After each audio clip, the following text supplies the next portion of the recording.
Dear students, आज हम 11th class का जो सबसे पहला यूनिट है that is some basic concepts in chemistry, इसी के बारे में हम यहाँ पे पढ़ने जा रहे हैं।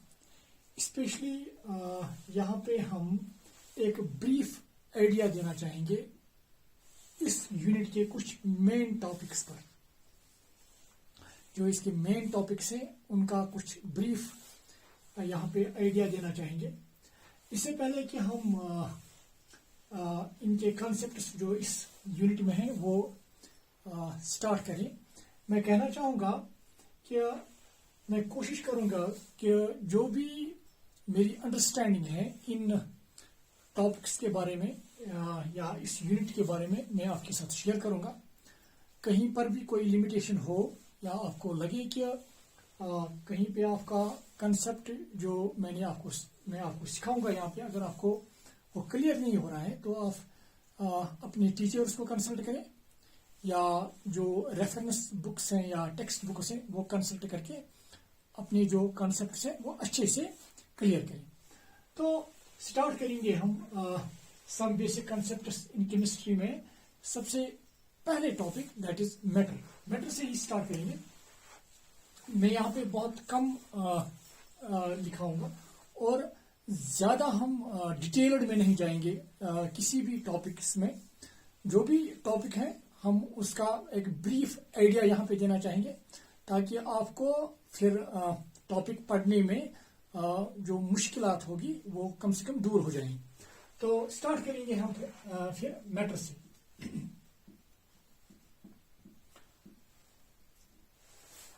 मैटर को हम कैसे डिफाइन करते हैं?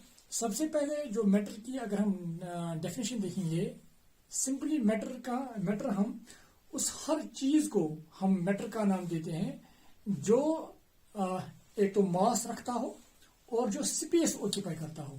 वो हर कोई चीज जिसका मास हो और स्पेस ऑक्यूपाई करता हो उसको ही हम मैटर कहते हैं। तो इस हिसाब से अगर हम इसकी डेफिनेशन लिखें, anything which has mass and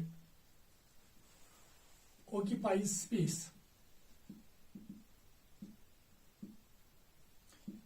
is called matter। तो इसका मतलब मैटर होने के लिए दो चीजें होनी चाहिए। एक तो उसका मास होना चाहिए, दैट शुड हैव मास, और वो स्पेस ऑक्यूपाई करता हो। वो हर कोई चीज जिसका मास हो और स्पेस ऑक्यूपाई करता हो उसी को हम मैटर कहते हैं। फॉर एग्जाम्पल अगर मैं यहाँ पे लिखना चाहूंगा, फॉर एग्जाम्पल अगर मैं डायमंड को ले लूंगा, डायमंड एक एग्जाम्पल है मैटर की। फॉर एग्जाम्पल इसको समझाने के लिए मैं एक छोटी सी एक एग्जाम्पल यहाँ पे देना चाहूंगा। अगर मेरे पास एक डब्बा है, खाली डब्बा एक है, एक डब्बा बना रहा हूं और आप समझ ले कि इस डब्बे का जो मास है let it is 10 gram, let it is 10 ग्राम। और अब मैं क्या कर रहा हूं कि मेरे पास कुछ डायमंड है, ये समझो ये डायमंड है, मैं इस डायमंड को इस डब्बे में भर रहा हूं। तो जो ही इस डायमंड को मैं इस डब्बे में भर दूंगा, डेफिनेटली इसका जो मास अगर आप देखोगे वो मास डेफिनेटली 10 ग्राम से ज्यादा होगा, लेट इट इज 50 ग्राम। तो क्या हम डायमंड का मास निकाल सकते हैं? डेफिनेटली। तो डायमंड का मास जो होगा, डायमंड का मास दैट वुड बी 40 ग्राम, क्योंकि खाली डब्बे का मास था 10 ग्राम। जब हमने इसमें डायमंड भर दिया है तो इसका पूरा मास हुआ 50 ग्राम। तो 50 ग्राम में से हम 10 ग्राम सब्ट्रैक्ट करके तो डायमंड का मास कितना हुआ? 40 ग्राम। तो अगर डायमंड का मास हमें 40 ग्राम आता है तो एक डेफिनेशन डायमंड ने यहाँ पे ओबे की है कि इसका मास है, तो डायमंड जो है इसका मास है। अब हम देखेंगे क्या डायमंड स्पेस भी ऑक्यूपाई करता है। जब आप ये डायमंड इस डब्बे में भर लेंगे तो एक स्टेज आएगा जब ये डब्बा पूरा भर जाएगा। तो ये डब्बा पूरा भर जाएगा तो उसके बावजूद अगर आप ये डायमंड इसमें भरना चाहोगे तो आप देखोगे कि आप इस डायमंड को इस डब्बे में नहीं भर पाओगे। ये इस वजह से है कि जो डायमंड आप पहले से ही इसमें भरा है उसने स्पेस ऑक्यूपाई की होगी। तो जब उसने स्पेस ऑक्यूपाई की होगी इसी वजह से आप जो डायमंड वहां पे बचा है उसको आप इस डब्बे में नहीं भर पा रहे हैं।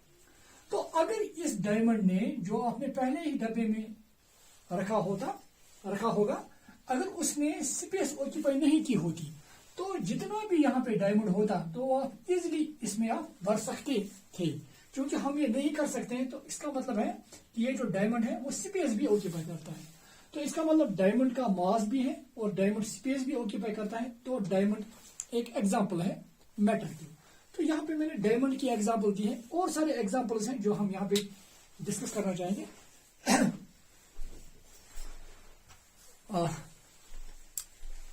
मैं इसको अब यहाँ पे रब करना चाहूंगा। तो सी, तो डायमंड एक एग्जाम्पल है, इसी तरह से वाटर एक एग्जाम्पल है, सॉल्ट वाटर मैं यहाँ पे लिख रहा हूं, सॉल्ट वाटर एक एग्जाम्पल है, ऑयल एक एग्जाम्पल है, ये पेन एक एग्जाम्पल है, बुक एक एग्जाम्पल है, बहुत सारे एग्जाम्पल्स हैं मैटर की। तो यहाँ पे मैं एटसेट्रा लिख रहा हूं। तो ये सभी एग्जाम्पल्स हैं अब मैटर। अब देखिए आप, तो यहाँ पे मैंने डिलिबरेटली यही एग्जाम्पल्स यहाँ पे दिए हैं क्योंकि जो इसके बाद का टॉपिक है वो आप इजिली आप समझ पाओगे। अब देखिए आप, अगर आप इस डायमंड को देखेंगे, आप डायमंड भी एक मैटर है, वाटर भी मैटर है, और जो सॉल्ट वाटर है ये भी मैटर है, ये भी मैटर की एग्जाम्पल है। तो अगर आप डायमंड स्टडी करना चाहोगे, आप समझो मेरे पास एक डायमंड है, ये डायमंड है, और आप इस डायमंड की प्रॉपर्टी पढ़ रहे हैं, तो यहाँ पे अगर आप इस डायमंड की प्रॉपर्टी देखोगे, ये यहाँ पे अगर आप कहीं पर भी आप प्रॉपर्टी देखोगे, ये हर जगह पे प्रॉपर्टी दिखाएगा कार्बन की, क्योंकि डायमंड कार्बन का ही बना होता है। तो हर जगह ये कार्बन की ही प्रॉपर्टी दिखा रहा है।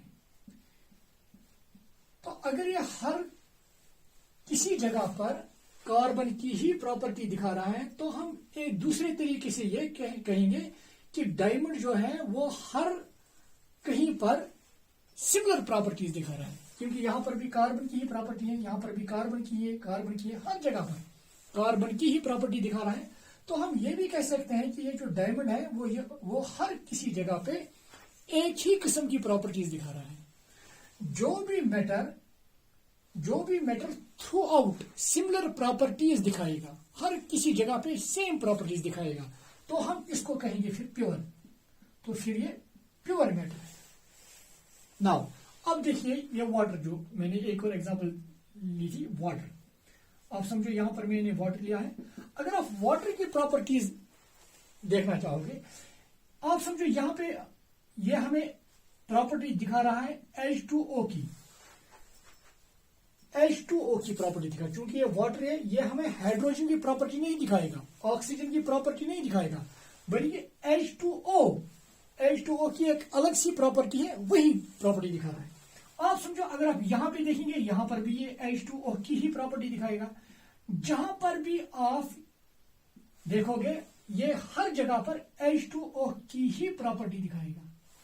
तो अगर ये हर किसी जगह पर H2O की ही प्रॉपर्टीज दिखा रहा है तो हम इसको भी हम प्योर कहेंगे, इसको भी हम प्योर कहेंगे, क्योंकि ये जो वाटर है, प्योर वाटर अगर हमारे पास है तो ये वाटर हर किसी जगह पर H2O की ही प्रॉपर्टीज दिखाएगा, तो ये वाटर भी प्योर है। नाउ अब देखिए आप, जो ये सॉल्ट वाटर है, अगर आप सॉल्ट वाटर को देखेंगे आप पाओगे कि ये प्रॉपर्टीज दिखाएगा, एक तो H2O वाटर की, और ये प्रॉपर्टीज दिखाएगा NaCl की, क्योंकि सॉल्ट वाटर है, इसमें वाटर की भी प्रॉपर्टीज होंगी और इसमें सॉल्ट की भी प्रॉपर्टीज होंगी।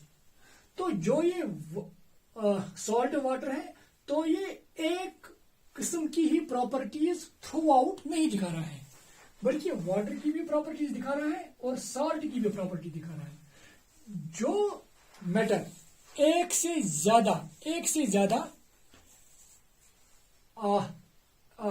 ज्यादा किस्म की प्रॉपर्टीज दिखाएगा, इसको हम कहते हैं, ये फिर प्योर नहीं है, इसको हम बोलते हैं फिर मिक्सचर। तो इस तरह से हमने मैटर को दो हिस्सों में तकसीम किया। जो ये मैटर है, जो मैंने मैटर की एग्जांपल दी है, इसको हमने दो हिस्सों में तकसीम किया है। One is called pure matter and second one is called mixture. जो ये क्लासिफिकेशन है जिसमें हम मैटर को प्योर और मिक्सचर में डिवाइड करते हैं, इस क्लासिफिकेशन को हम केमिकल क्लासिफिकेशन कहते हैं। तो as per the chemical classification matter is classified into two groups, one is called pure and the second one is called mixture. तो आप यहाँ पे नोट कीजिएगा, हम ये रब करेंगे, आप ऊपर लिखेंगे आप ये क्लासिफिकेशन देखिए।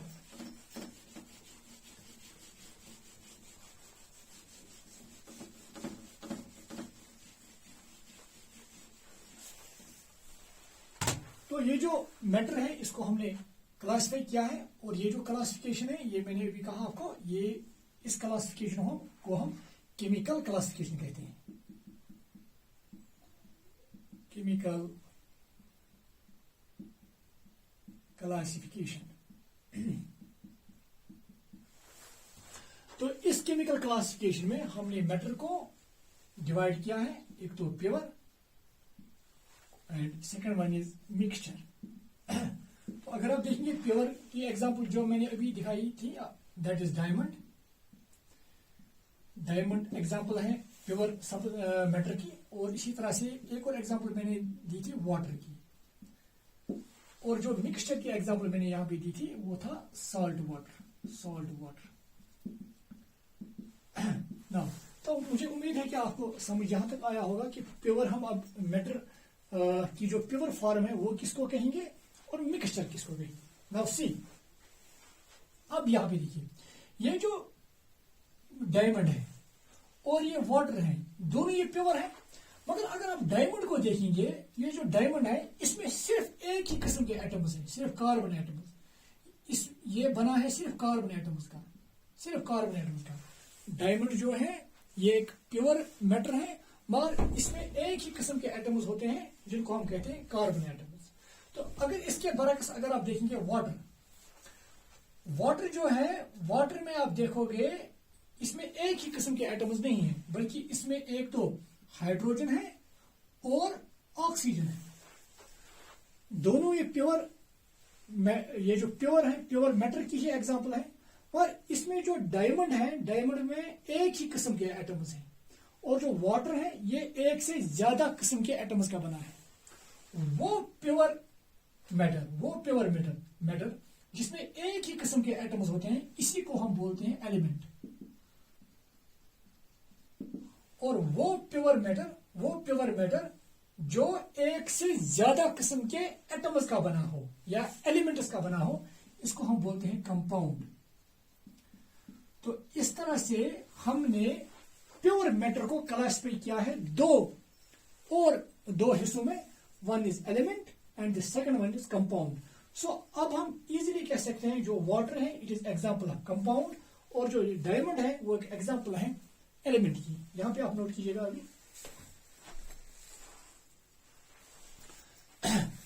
तो मुझे उम्मीद है कि आपको एलिमेंट और कंपाउंड की डिफरेंस समझ आई होगी। नाउ एलिमेंट्स की कुछ एग्जांपल्स लिखेंगे। एक एग्जांपल हम डायमंड ही ले लेंगे, और जो डायमंड है आपको याद होगा ये एग्जांपल है कार्बन एलिमेंट की। एक्चुअली डायमंड कार्बन एटम्स का बना होता है, तो यही वजह है कि diamond is an example of carbon element. इसी तरह से एक और एग्जांपल है ग्रेफाइट, ये भी एग्जांपल है एलिमेंट की, और ये भी कार्बन एलिमेंट। दोनों किस, डायमंड और ग्रेफाइट ये कार्बन एलिमेंट के एग्जांपल है। इसी तरह से हम गोल्ड जो होता है वो गोल्ड एटम्स का ही बना होता है, तो गोल्ड एक एग्जांपल है एलिमेंट की। इसी तरह से आयरन, इसी तरह से ब्रोमीन आपने सुना होगा, इसी तरह से एंटीमनी आपने सुना होगा,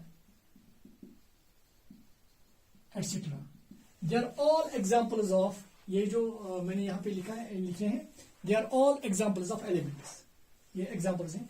अगर हम कंपाउंड्स के एग्जांपल यहां पे दिखाएंगे, जैसे कि वाटर ये एक एग्जांपल है कंपाउंड की, इसी तरह से मीथेन एग्जांपल है कंपाउंड की, इसी तरह से C6H12O6 that is glucose, it is example of एक कंपाउंड, क्योंकि इसमें एक से ज्यादा किस्म के एटम्स हैं या एक से ज्यादा किस्म के एलिमेंट्स मौजूद हैं।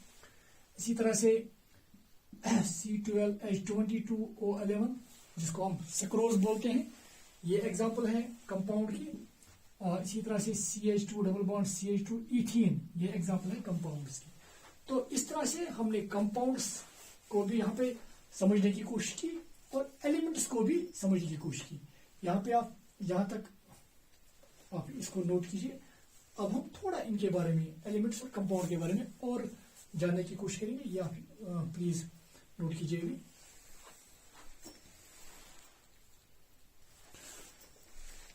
इन एलिमेंट्स को आप क्लास में करने की कोशिश करेंगे। यहाँ पे मैं इसको रब करूंगा, आप मिक्सचर पार्ट को देखिए। अब यहाँ पे मैं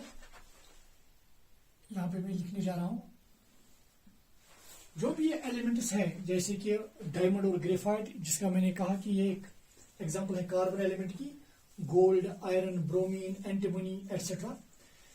इन एलिमेंट्स में कुछ एलिमेंट्स ऐसे हैं which conduct electricity, which are malleable, which are ductile. तो उस वजह से इन एलिमेंट्स को फिर क्लास में किया गया, क्योंकि इसमें कुछ एलिमेंट्स ऐसे थे जो कंडक्ट इलेक्ट्रिसिटी कर रहे थे, कुछ एलिमेंट्स ऐसे थे जो इलेक्ट्रिसिटी नहीं कंडक्ट कर सकते थे। तो यही वजह है डिफरेंट इन एलिमेंट्स की डिफरेंट प्रॉपर्टीज की वजह से इन एलिमेंट्स को फर्दर क्लासिफाई किया गया। इसमें एक कैटेगरी है विच वी कॉल्ड मेटल्स। तो मेटल्स क्या है? एक्चुअली मेटल्स एलिमेंट्स हैं, मगर वो एलिमेंट्स जो good conductor of electricity, good conductor of electricity, जो गुड कंडक्टर ऑफ इलेक्ट्रिसिटी होते हैं, जो डक्टाइल होते हैं, जो मेलेबल होते हैं, दे आर सोनरस। मतलब मेटल्स वो एलिमेंट्स होते हैं जिनमें इलेक्ट्रिसिटी इजीली पास होती है। डक्टाइल मतलब हम उनको तारे बना सकते हैं। मेलेबल उनको शीट्स में तब्दील हम कर सकते हैं। सोनोरस मीन्स अगर हम उनको स्ट्राइक करेंगे तो वहां पे एक रिंगिंग साउंड पैदा होता है, that is sonorous. Sonorous means they produce ringing sound if they are striked by some hard material. एक और चीज, इन मेटल्स की एक और खूबी यह है कि जनरली अपने इलेक्ट्रॉन्स इजीली लूज कर सकते हैं। तो जब ये इलेक्ट्रॉन्स इजीली लूज कर सकते हैं तो इसको हम बताते हैं कि ये इलेक्ट्रोपॉजिटिव होते हैं। तो मेटल्स की प्रॉपर्टीज आपने लोअर क्लास में भी पढ़े होंगे। तो पहली property, they are good conductor of electricity, in fact they are also good conductor of heat, they are malleable, they are ductile, they are sonorous, they are electropositive, they show lustre. अगर इन पे light पड़ जाती है तो ये चमकते हैं। तो एक और प्रॉपर्टी है जो ये मेटल्स होते हैं, जो मैंने अभी यहाँ पे कहा कि इन मेटल्स में टेंडेंसी होती है कि ये इजीली अपने इलेक्ट्रॉन्स लॉस करके पॉजिटिव आयन्स बनाते हैं। तो ये कुछ प्रॉपर्टीज हैं जो मैं यहाँ पे मेटल्स की कुछ प्रॉपर्टीज मैंने यहाँ पे कही। इन ही एलिमेंट्स में कुछ एलिमेंट्स, तो यहाँ पे मैं कुछ पहले एग्जांपल देना चाहूंगा मेटल्स की जो एग्जांपल्स हैं, जैसे कि आयरन है, ये एक मेटल है। इसी तरह से गोल्ड, जिंक, इसी तरह से sodium, potassium etcetera. So they are all examples of metals. तो इसी तरह से एक और एग्जांपल है, एक और ग्रुप है, that is called non metals. तो सबसे पहले अगर हम ये कहेंगे कि नॉन मेटल्स होते क्या हैं, नॉन मेटल्स एक्चुअली एलिमेंट्स हैं, मगर वो एलिमेंट्स न वो गुड कंडक्टर ऑफ इलेक्ट्रिसिटी होते हैं और न वो गुड कंडक्टर ऑफ हीट होते हैं, न वो डक्टाइल ही होते हैं और न वो मेलेबल होते हैं, वो सोनरस भी नहीं होते हैं, और जनरली अगर उन पे लाइट पड़ जाती है they do not show lustre. और जो मैंने यहाँ पे कहा कि जो मेटल्स हैं ये अपना इलेक्ट्रॉन इजीली लॉस कर सकते हैं, मतलब दे आर इलेक्ट्रोपॉजिटिव, ये अपना इलेक्ट्रॉन इजीली लॉस नहीं कर सकते हैं। So they are not electropositive, in fact they are electronegative. तो इनकी मैं एग्जांपल कुछ यहाँ पे देना चाहूंगा, जैसे कि फास्फोरस है, सल्फर है, ब्रोमीन है। So they are examples of non metals. अगर एक और ग्रुप है इन एलिमेंट्स में, वो जो मेटल्स की भी प्रॉपर्टीज दिखाता है और नॉन मेटल्स की भी प्रॉपर्टीज दिखाता है, उनको हम बोलते हैं they are called. So group third is which we call metalloids.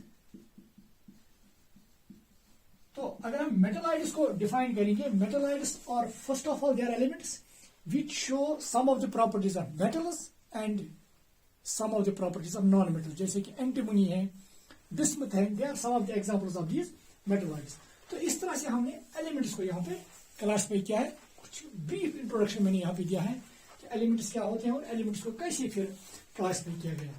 Now अब कंपाउंड्स की बात करेंगे यहाँ पे, तो मैं यहाँ पे इसको रब करना चाहूंगा.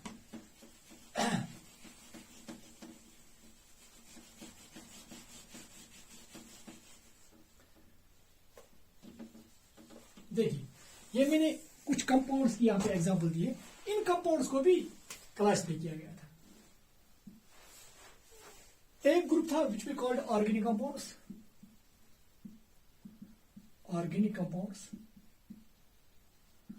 और दूसरा ग्रुप था which we called inorganic compounds.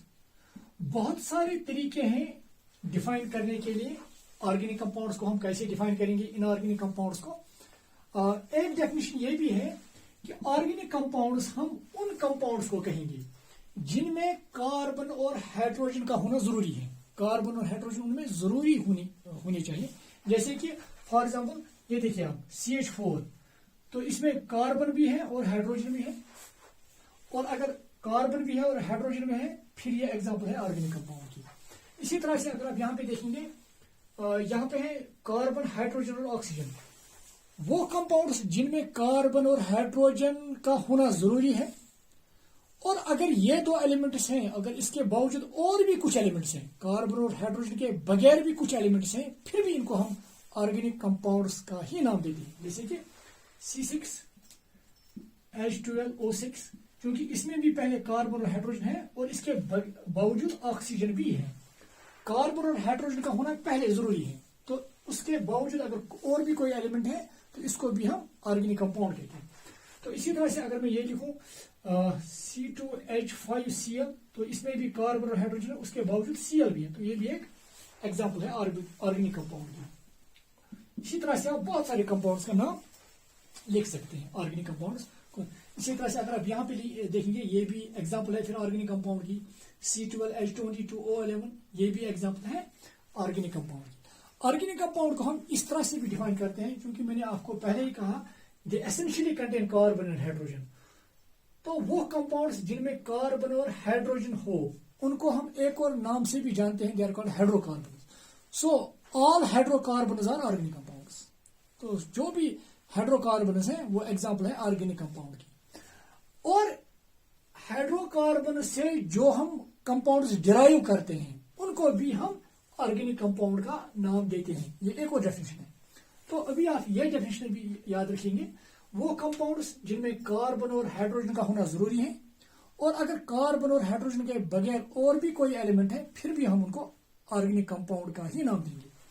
ये एक जनरल डेफिनेशन है ना. अब इनऑर्गेनिक कंपाउंड किनको कहेंगे, वो कंपाउंड्स जिनमें कार्बन और हाइड्रोजन न हो उनको हम इनऑर्गेनिक कंपाउंड कहेंगे. फॉर एग्जाम्पल अगर आप यहां पे देखेंगे, इसमें हाइड्रोजन है मगर कार्बन नहीं है, तो ये एग्जांपल है फिर इनऑर्गेनिक कंपाउंड की. चलो एक और एग्जांपल लिखेंगे, NH3, तो हाइड्रोजन है और कार्बन नहीं, उसके बदले यहाँ पे नाइट्रोजन है, तो ये एग्जांपल है फिर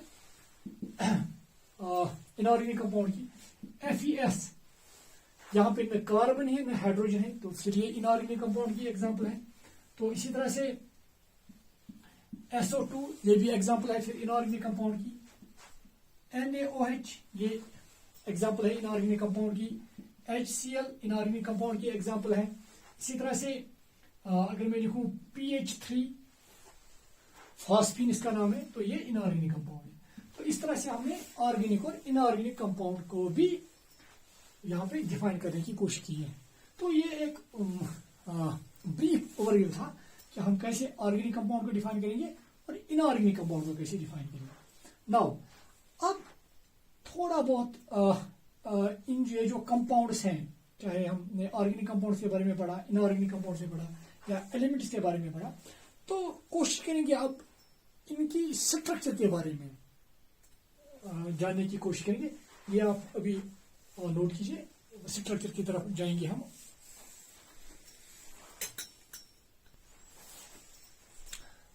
तो ये कुछ पॉइंट्स थे अबाउट मैटर और इसकी क्लासिफिकेशन के बारे में। अब हम थोड़ा आइडिया देना चाहेंगे, क्योंकि मैं यहाँ पे एक ब्रीफ आइडिया दे रहा हूँ डिफरेंट टॉपिक्स का। मुझे उम्मीद है कि ये हेल्पफुल होगा आपके लिए। नाउ अब इस ये जो मैटर है इसकी स्ट्रक्चर को जानने की कोशिश की गई, और जो साइंटिस्ट था विच वाज डाल्टन ने इस मैटर की स्ट्रक्चर को जानने की कोशिश की, और उसने एक थ्योरी दी which we called Dalton's atomic theory. तो डाल्टन्स एटॉमिक थ्योरी क्या क्या है अब मैटर के बारे में, वो हम यहाँ पे देखेंगे। Dalton's atomic theory,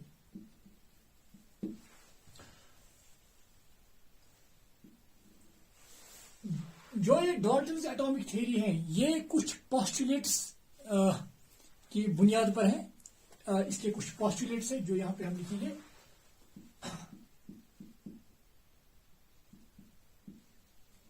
postulates of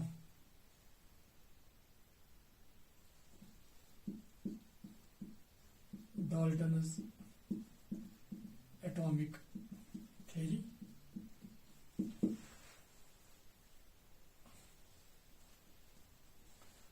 postulates of Dalton's atomic theory. अब इसने क्या कहा, फॉर एग्जाम्पल मैं यहां पे कोई भी चीज अगर हम ले लेंगे, फॉर एग्जाम्पल यहां पे हम ले लेंगे, चलो डायमंड की ही बात करेंगे, या कोई भी बैटर अगर हम ले लेंगे, चलो आयरन ले लेंगे एक और एग्जाम्पल, आयरन जैसे कि यहां पे हम ले रहे हैं।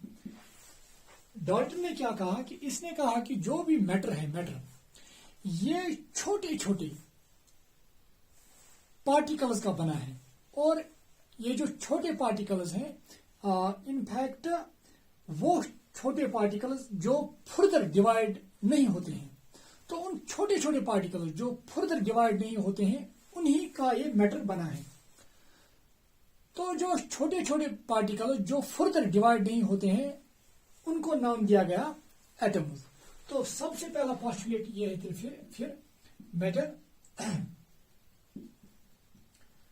consists of extremely small indivisible particles called atoms। जो डाल्टन की थ्योरी थी उसने ये कहा था कि ये जो मैटर है ये मैटर एक्चुअली छोटे छोटे इनडिविजिबल पार्टिकल्स का बना है, और जो ये छोटे छोटे पार्टिकल्स जो ये छोटे छोटे इंडिविजिबल पार्टिकल्स हैं जिनका मैटर बना है उनको हम नाम देते हैं एटम्स। तो ये एक पोस्टुलेट था।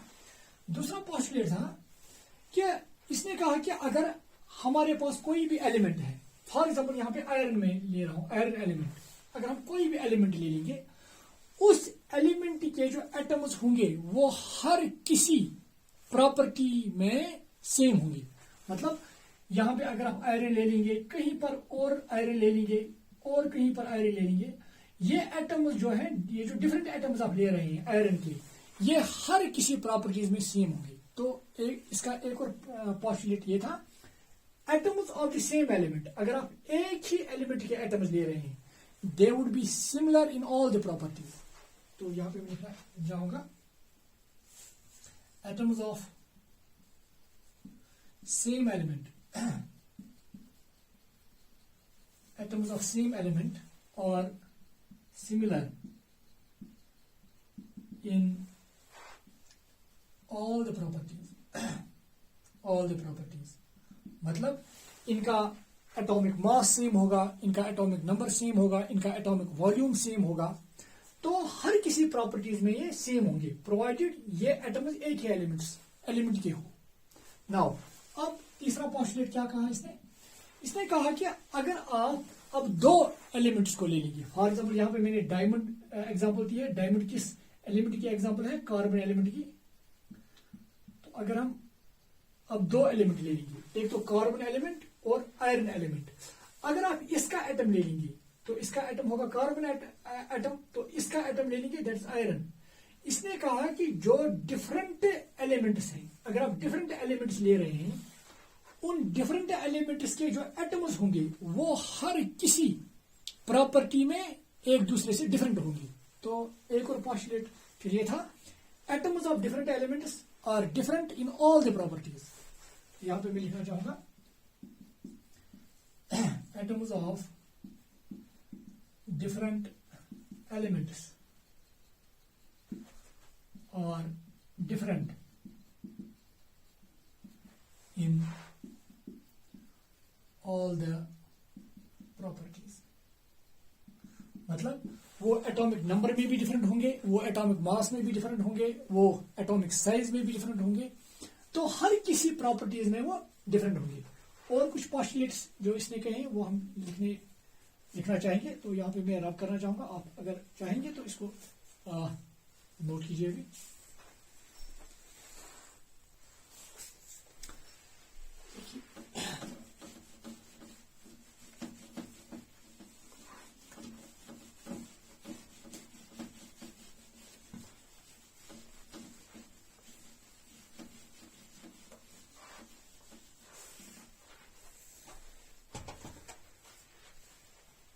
फोर्थ पोस्टुलेट, तो यहाँ पे मैं फिर एग्जाम्पल पे देना चाहूंगा। आप समझो मैंने यहाँ पे कार्बन एलिमेंट लिया है एक, और ऑक्सीजन एलिमेंट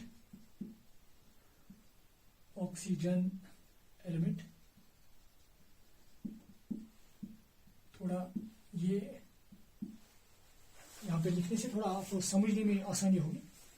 एक और पोस्टुलेट है, इसने क्या कहा कि इसने कहा कि जो ये एलिमेंट है, ये एलिमेंट इसके जो एटम्स हैं, ये आपस में या तो atoms of the same element, जो एक ही एलिमेंट के एटम हैं, ये भी आपस में कंबाइन हो सकते हैं, या एटम्स ऑफ डिफरेंट एलिमेंट्स वो भी आपस में कंबाइन हो सकते हैं। और जब भी ये आपस में कंबाइन होंगे तो वहां पे जो है नया एटम बनेगा, उसको नाम दिया गया था कंपाउंड एटम, या इसको हम कंपाउंड एटम या का नाम देते हैं, या इसको एक और नाम देते हैं विच वी कॉल्ड मॉलिक्यूल। तो पोस्टुलेट क्या था, एटम्स ऑफ सेम एलिमेंट और डिफरेंट एलिमेंट्स में कंबाइन, ये कंबाइन हो सकते हैं, and they form compound atoms which we also called molecule. जैसे कि फॉर एग्जांपल अगर यहाँ पे ऑक्सीजन एलिमेंट है, ऑक्सीजन और ऑक्सीजन का एटम आपस में जुड़ सकता है, लिंक हो सकता है, बॉन्ड बना सकता है, तो इसको हम compound atom Dalton's atomic theory के हिसाब से फिर कहेंगे। तो एटम्स ऑफ सेम एलिमेंट में कंबाइन या एटम्स ऑफ डिफरेंट एलिमेंट में कंबाइन। फॉर एग्जाम्पल कार्बन और ऑक्सीजन के एटम्स कंबाइन हो सकते हैं, जैसे कि C और O, जैसे कार्बन मोनोऑक्साइड। तो कार्बन मोनोऑक्साइड भी एक एग्जाम्पल है फिर कंपाउंड एटम की। तो यहां पे मैं लिखना चाहूंगा एटम्स ऑफ सेम और डिफरेंट एलिमेंट्स में कंबाइन। ये जरूरी नहीं कि हर कहीं पे ये कंबाइन होंगे, जहां कहीं पे हो सकता है तो कुछ एलिमेंट्स के एटम्स आपस में ही कंबाइन हो सकते हैं, कुछ एलिमेंट्स के एटम्स एक दूसरे के साथ भी कंबाइन हो सकते हैं। एटम्स ऑफ सेम और डिफरेंट एलिमेंट में combine and form compound atoms और जिनको एक और नाम हम देते हैं और मॉलिक्यूल्स। ये एक और पोस्टुलेट था डाल्टन्स एटॉमिक थ्योरी का। नाउ फिफ्थ वन, एक और चीज इसने कही कि जब भी atoms of different elements combine होते हैं, ये आपस में कंबाइन होंगे in simple ratio. I mean 1:1, 1:2, 2:1, इस तरह से कंबाइन होंगे, मतलब रेशियो कॉम्प्लेक्स नहीं होगा। तो एक और पोस्टुलेट क्या है, when the atoms of different elements combine, they always combine in simple whole number ratio. तो यहां पे मैं लिखूंगा atoms of different elements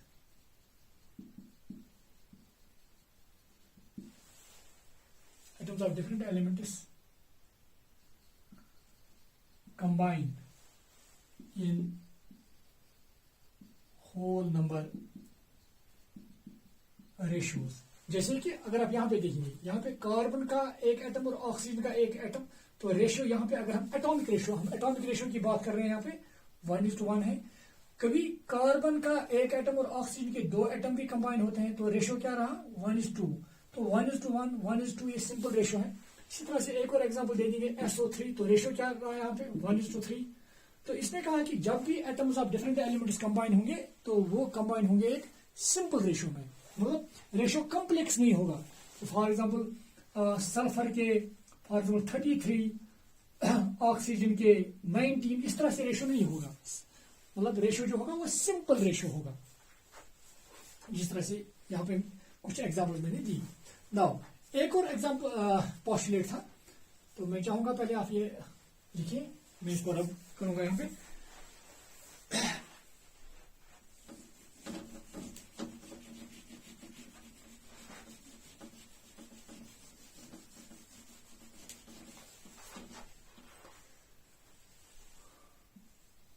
I think ये पोस्टुलेट 6 है। फिर एक और पोस्टुलेट जो इसने कहा कि अगर ये जो एटम्स ऑफ डिफरेंट एलिमेंट्स हैं, जो जब भी ये कंबाइन होंगे, ये सिंपल एटॉमिक रेशियो में कंबाइन होंगे।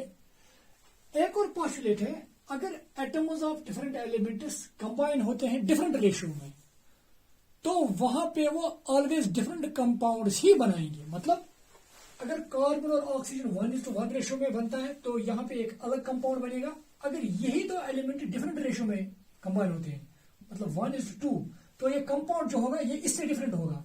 मतलब जब रेशियो 2 एलिमेंट्स के एटम्स के दरमियान डिफरेंट होगा, तो वो कंपाउंड भी डिफरेंट होंगे। मतलब यहाँ पे ये अलग कंपाउंड है, ये अलग कंपाउंड है, मतलब इसकी प्रॉपर्टी अलग होगी, इसकी प्रॉपर्टी अलग होगी। तो पोस्टुलेट क्या था, when elements of different elements combine in different ratios, they always form different compounds. When elements of different when atoms of different elements combine in different ratios, they form different compounds।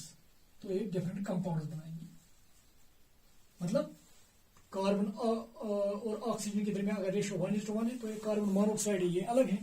और carbon dioxide, इसमें ratio 1:2 है atomic ratio, तो एक different compound है, इसकी property अलग है, इसकी प्रॉपर्टी अलग है। तो ये 6th पोस्टुलेट था। नो यहाँ पे मैं रब करूंगा ये। एक और पोस्टुलेट जो इसका था वो था 7th वन में यहाँ पे लिख रहा हूं। इसने कहा कि जो एटम है, एटम को कैसे इसने डिफाइन किया। इसने कहा कि एटम जो है वो एक सबस्टेंस का सबसे छोटा पार्टिकल है जो केमिकल रिएक्शन में हिस्सा लेता हो। Atom is the smallest particle which takes part in a chemical reaction. Atom matter का वो छोटे से छोटा हिस्सा है, छोटे से छोटा हिस्सा, मगर जो केमिकल रिएक्शन में हिस्सा लेता हो। तो यहां पे फिर एक और पोस्टुलेट लिखेंगे हम, atom is the smallest particle which takes part in a chemical reaction। तो यहां पे मैं चाहूंगा कि आप सिर्फ ध्यान यहां तक ही नहीं देंगे कि atom is the smallest particle, क्योंकि आपको ये भी याद रखना है atom is the smallest particle. Atom वो स्मॉलेस्ट पार्टिकल है, उसकी एक प्रॉपर्टी होनी चाहिए which takes part in a chemical reaction, जो केमिकल रिएक्शन में हिस्सा ले सकता हो। ठीक है, तो इस तरह से एटम को भी डिफाइन किया गया। And last postulate is 8th one, जो ये पोस्टुलेट है, that is atoms can neither be created nor destroyed जो भी एटम्स हैं ना हम एटम्स को क्रिएट कर सकते हैं न डिस्ट्रॉय कर सकते हैं। मतलब जो भी एटम्स यूनिवर्स में हैं, फॉर एग्जांपल अगर कार्बन के एटम फॉर एग्जांपल लेट समझाने के लिए 100 है, तो ये यूनिवर्स में 100 ही रहेंगी। जब तक यूनिवर्स है ये 100 ही रहेंगी। तो ना हम इसको बढ़ा सकते हैं, ना हम क्रिएट कर सकते हैं इन एटम्स को, और ना हम डिस्ट्रॉय कर सकते हैं। मतलब ये हर वक्त 100 ही रहेंगी। तो एक और पोस्टुलेट है, atoms can neither be created nor destroyed. या हम इस तरह भी लिख सकते हैं, matter can neither be created nor destroyed. इस तरह से भी हम लिख सकते हैं। इनफैक्ट जो भी ये पोस्टुलेट्स डाल्टन्स एटॉमिक थ्योरी के थे, ये फिर मॉडिफाई किए गए जो डिफरेंट साइंटिस्ट्स थे। तो फिर उन्होंने इस थ्योरी को मॉडिफाई करके एक नई थ्योरी बनाई, which we called modified Dalton's atomic theory. तो आपके सिलेबस में डाल्टन्स एटॉमिक थ्योरी है, तो आप यहाँ पे ये अभी तक कम से कम याद रखेंगे, क्योंकि इसके कुछ लिमिटेशंस हैं जो आप डेफिनेटली आप जब आप ये पढ़ेंगे तो डेफिनेटली आप इजिली फिर वो पॉइंट आउट कर सकते हैं कि कहाँ पे लिमिटेशंस थे। तो ये थी डाल्टन्स एटॉमिक थ्योरी। तो आप यहाँ पे नोट कीजिएगा। अब हम थोड़ा यहाँ पे एक इम्पॉर्टेंट पॉइंट यहाँ पे हम कोशिश करेंगे समझने की, दैट इज एटम और मॉलिक्यूल को हम कैसे डिफाइन करेंगे। तो जब हम एटम और मॉलिक्यूल को डिफाइन कर पाएंगे तो हम इजीली फिर जो आगे वाले टॉपिक्स हैं उनको समझ पाएंगे। तो यहाँ पे आप भी नोट कीजिए।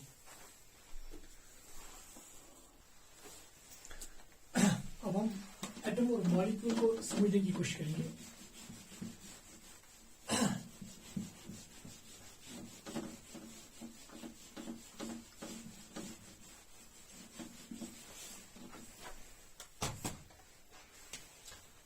एटम और मॉलिक्यूल कोशिश करूंगा मैं इन दो टर्म्स को समझने की। एक हाइपोथेटिकल सिचुएशन में यहाँ पे पेश करूंगा, और ये जो हाइपोथेटिकल सिचुएशन होगी ये आपको समझने में मुझे लग रहा है कि इससे आपको आसानी होगी समझने में कि एटम और मॉलिक्यूल को हम कैसे डिफाइन कर सकते हैं। नाउ सी, आप समझो कि मेरे पास ब्रोमीन है, ब्रोमीन एलिमेंट, और ये मैंने सॉलिडिफाई करके रखा है। अगर आपको पता होगा नॉर्मली अंडर नॉर्मल कंडीशन जो ब्रोमीन है, bromine element it exists in liquid form, ये लिक्विड फॉर्म में हमें मिलता है। तो आप समझो मेरे पास ब्रोमीन एलिमेंट है, और जो ये ब्रोमीन एलिमेंट है, और जब मैं एलिमेंट की बात करूंगा आपके दिमाग में ये खुद ब खुद आना चाहिए कि इसका मतलब है कि मेरे पास एक बल्क क्वांटिटी में ब्रोमीन है जब मैं एलिमेंट की बात करूंगा, क्योंकि एलिमेंट बहुत सारे आइटम्स का बना होता है, ये हमें पता है, जो हमने पहले पढ़ा भी। इस एटम और मॉलिक्यूल को डिफाइन करने से पहले थोड़ी बहुत मैं एग्जांपल देना चाहूंगा। एक केमिकल रिएक्शन हम किसे कहते हैं, हमने पिछले क्लास में पढ़ा है कि केमिकल रिएक्शन वो प्रोसेस है जिसमें हम कोई नया चीज बनाए। फॉर एग्जाम्पल अगर मैं हाइड्रोजन हूं और ऑक्सीजन और इनको कंबाइन करूं तो यहां पे हमें वाटर मिलता है। तो अगर हम हाइड्रोजन को देखेंगे, हाइड्रोजन की अपनी एक प्रॉपर्टी है, ये बर्न होता है, और जो ऑक्सीजन होता है इट सपोर्ट्स बर्निंग, ये सपोर्ट करता है बर्निंग को। और जो ये वाटर है न ये बर्न होता है और न ये सपोर्ट करता है बर्निंग को। तो इसका मतलब हाइड्रोजन की प्रॉपर्टी अलग थी, ऑक्सीजन की प्रॉपर्टी अलग थी, तो इनको मिला के हमने एक नया चीज बनाया जिसकी प्रॉपर्टी इन दोनों से डिफरेंट है। तो वो प्रोसेस जिसमें हम कोई नया चीज बनाए, जिसमें हम यहाँ पे जैसे कि हमने यहाँ पे नया चीज बनाया वाटर, वो प्रोसेस जिसमें हम कोई नया चीज बनाए और जिसकी प्रॉपर्टीज डिफरेंट हो उनसे जिनसे हमने इनको बनाया है, इसको बनाया है, तो फिर ऐसे प्रोसेस को हम कहते हैं केमिकल रिएक्शन। तो केमिकल रिएक्शन क्या है, ये वो प्रोसेस है जिसमें हम कोई नया चीज बनाए और उस नई चीज की प्रॉपर्टीज उन चीजों से डिफरेंट हो जिनसे हमने ये बनाया है। तो केमिकल रिएक्शन को हम अब कैसे डिफाइन करेंगे? It is a process during which new substances, यहाँ पे न्यू सबस्टेंस बन रहा है, with new properties are formed. और ये जो न्यू सबस्टेंस है इसकी प्रॉपर्टीज डिफरेंट होंगी उनसे जिनसे हमने बनाया है। जैसे कि हाइड्रोजन की प्रॉपर्टी मैंने कहा कि बर्न होता है, ऑक्सीजन सपोर्ट करता है बर्निंग में, वाटर में बर्न ही होता है और नो ये बर्निंग में सपोर्ट करता है। तो इनको मिला के हमने एक नया चीज बनाया है। तो अगर हम कोई नया चीज बना रहे हैं तो फिर ये एक केमिकल रिएक्शन है, फिर ये केमिकल रिएक्शन है। तो इस केमिकल रिएक्शन को हम दो तरीके से लिख सकते थे। मैं इस तरह से भी लिख सकता था, हाइड्रोजन को हमने मिलाया है ऑक्सीजन के साथ और फिर हमने बनाया है वाटर। तो यह है इसकी वर्ड फॉर्म। हाइड्रोजन और ऑक्सीजन जब हम मिलाते हैं तो वहां पे क्या बनता है? वाटर। तो ये एक केमिकल रिएक्शन है और इसी केमिकल रिएक्शन को मैंने अब सिंबल्स के जरिए दिखाया है। हाइड्रोजन के बदले मैंने H2 लिखा है, ऑक्सीजन के बदले O2, वाटर के बदले H2O। जब भी ये तो फिर एक केमिकल रिएक्शन है, ये भी एक केमिकल रिएक्शन है। ये केमिकल रिएक्शन अगर आप सिंबल्स में लिखेंगे, आप केमिकल रिएक्शन को सिंबॉलिक रिप्रेजेंटेशन के तौर पर दिखाएंगे, तो उस वक्त इस केमिकल रिएक्शन को हम एक और नाम देते हैं केमिकल इक्वेशन। तो एक्चुअली हम इसको केमिकल इक्वेशन कहते हैं। तो केमिकल इक्वेशन एक्चुअली क्या है? ये एक केमिकल रिएक्शन है जो सिंबल्स एंड फॉर्मूलेज के जरिए हम दिखाते हैं, सिंपल। तो यहां पे मुझे उम्मीद है कि आपको केमिकल रिएक्शन समझ आई होगी। केमिकल रिएक्शन हम किससे कहते हैं और केमिकल इक्वेशन किसको कहते हैं। नाउ अब थोड़ा एटम और मॉलिक्यूल की तरफ जाएंगे आप। नाउ सी,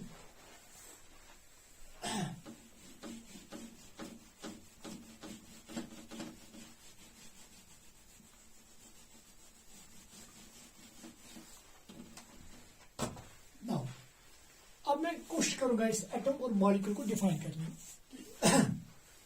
आप समझो मेरे पास ब्रोमीन का एक छोटा सा टुकड़ा इस तरह का है और मैं इस ब्रोमीन को हाइड्रोजन के साथ मिला रहा हूं, इसकी रिएक्शन करवा रहा हूं किसके साथ? हाइड्रोजन के साथ। ये समझो मेरे पास ब्रोमीन का एक हिस्सा है, छोटा सा हिस्सा, इसको मैं हाइड्रोजन के साथ रिएक्शन करा रहा हूं और यहां पे मुझे HBr यहां पे बन रहा है, नया एक सबस्टेंस बन रहा है जो इससे डिफरेंट है, इससे डिफरेंट है। तो इसका मतलब ये केमिकल रिएक्शन दिखा रहा है। तो जब भी मैंने इस हिस्से को हाइड्रोजन के साथ मिलाया तो यहाँ पे HBr बना। अब मैं इस हिस्से को इससे छोटा बनाऊंगा अब और इसको मैं अब हाइड्रोजन के साथ मिलाऊंगा, तो मैं देख रहा हूं कि ये फिर HBr बना रहा है। तो ये फिर केमिकल रिएक्शन दिखा रहा है। अब इससे छोटा मैं बना रहा हूं, इसको हाइड्रोजन के साथ मिलाऊंगा, ये फिर केमिकल रिएक्शन दिखा रहा है। इससे छोटा हिस्सा हाइड्रोजन के साथ मिला रहा हूं, ये फिर HBr बना रहा है, मतलब केमिकल रिएक्शन दिखा रहा है। तो आप समझो अब मैंने इससे छोटा बनाया, इसको हाइड्रोजन के साथ मैंने कंबाइन किया, अब ये केमिकल रिएक्शन नहीं दिखा रहा है। देखिए आप, ये केमिकल रिएक्शन दिखा रहा था, ये केमिकल रिएक्शन दिखा रहा था, ये केमिकल रिएक्शन दिखा रहा था, ये वाला हिस्सा भी केमिकल रिएक्शन दिखा रहा था। ब्रोमीन का ये हिस्सा केमिकल रिएक्शन दिखा रहा है। अब ये केमिकल रिएक्शन नहीं दिखा रहा है। ये ब्रोमीन का जो छोटे से छोटा हिस्सा है जो केमिकल रिएक्शन दिखा रहा है, फिर वो ये है, इसी को नाम दिया गया था एटम। तो एटम हम इसी तरह से डिफाइन करते हैं। So what is atom? Atom is the smallest particle, it is the smallest particle but which takes part in chemical reaction. हम इसे छोटा भी कर सकते हैं मगर वो फिर केमिकल रिएक्शन नहीं दिखाएगा। एटम वो छोटे से छोटा पार्टिकल है जो केमिकल रिएक्शन दिखाता है। तो एक डेफिनेशन यहां पे भी हम लिखेंगे फिर, atom is a smallest particle which takes part in a chemical reaction, which takes part in a chemical reaction. Now, इस एटम को हम अब इस तरह से रिप्रेजेंट करते हैं Br। ब्रोमीन एटम को हम इस तरह से रिप्रेजेंट करते हैं Br। Now, what is atom? Atom is the smallest particle which takes part in a chemical reaction. तो फिर ये एटम है। अगर आप इस एटम को, जो ये ब्रोमीन एटम है, अगर आप इसको ऐसे ही रखेंगे, अगर आप इस Br एटम को ऐसे ही फ्री छोड़ेंगे, ये फ्रीली एग्जिस्ट नहीं करेगा।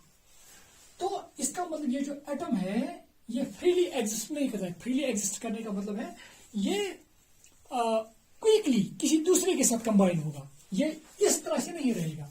तो जो एटम्स हैं, एटम्स की एक और खूबी होती है, they may not exist freely, they may not exist freely, मगर कुछ एटम्स ऐसे भी हैं जो फ्रीली एग्जिस्ट भी करते हैं। तो एटम की एक और प्रॉपर्टी है कि atom is the smallest particle which takes part in a chemical reaction and may और मे नॉट एग्जिस्ट फ्रीली। ये फ्रीली एग्जिस्ट भी नहीं कर पाते हैं, मगर कुछ एटम्स फ्रीली एग्जिस्ट भी करते हैं। जैसे कि मैं यहाँ पे एग्जांपल और दे दूंगा, यहाँ पे मैं फिर इसको थोड़ा बहुत ऐड करना चाहूंगा। Atom is the smallest particle which takes part in a chemical reaction and may or may not have free existence, may or may not have free existence। ये जनरल डेफिनेशन है एटम की। Atoms को हम generally इसी तरह से define करेंगे। Now यहाँ पे मैं एक और एग्जांपल यहाँ पे देना चाहूंगा। इसके बरकस अगर आप मुझे उम्मीद है कि आपको यहाँ बोर्ड नजर आ रहा होगा। अगर मैं अब जीनॉन की बात करूंगा, जीनॉन की, अगर आप जीनॉन का एटम ले लेंगे, जीनॉन का एटम, और इस जीनॉन के एटम को आप फ्रीली छोड़ोगे, ये फ्रीली एग्जिस्ट करेगा। तो यही वजह है कि मैंने यहाँ पे लिखा है कि कुछ एलिमेंट्स के एटम्स वो फ्रीली एग्जिस्ट भी कर सकते हैं, जैसे कि जीनॉन का एटम, हीलियम का एटम, नियॉन का एटम, और कुछ एलिमेंट्स के एटम्स जो है वो फ्रीली एग्जिस्ट नहीं करते, जैसे कि ब्रोमीन का एटम, ऑक्सीजन का एटम, नाइट्रोजन का atom, they do not exist freely, may और may not have free existence. For example, तो यहां पे मैं ऐड करना चाहूंगा, for example Br atom cannot exist freely, whereas xenon atom may exist freely, ये फ्रीली एग्जिस्ट कर सकता है। तो मुझे उम्मीद है कि आप एटम्स को समझ पा रहे हैं यहाँ पे कि एटम को हम आप कैसे डिफाइन करेंगे। अब थोड़ा मॉलिक्यूल के बात करेंगे। तो यहाँ पे मैं फिर कहना चाहूंगा, एटम को आप कैसे डिफाइन करेंगे। Atom is a smallest particle which takes part in a chemical reaction and may और may not have free existence. For example, bromine atom can not exist freely, while जो जीनॉन एटम है that can exist freely. Now अब molecule की बात हम करेंगे, ये आप प्लीज नोट कीजिए अभी। इसी एग्जाम्पल को हम इस्तेमाल करेंगे मॉलिक्यूल समझने के लिए। मैं यहाँ पे रब कर रहा हूँ इसको।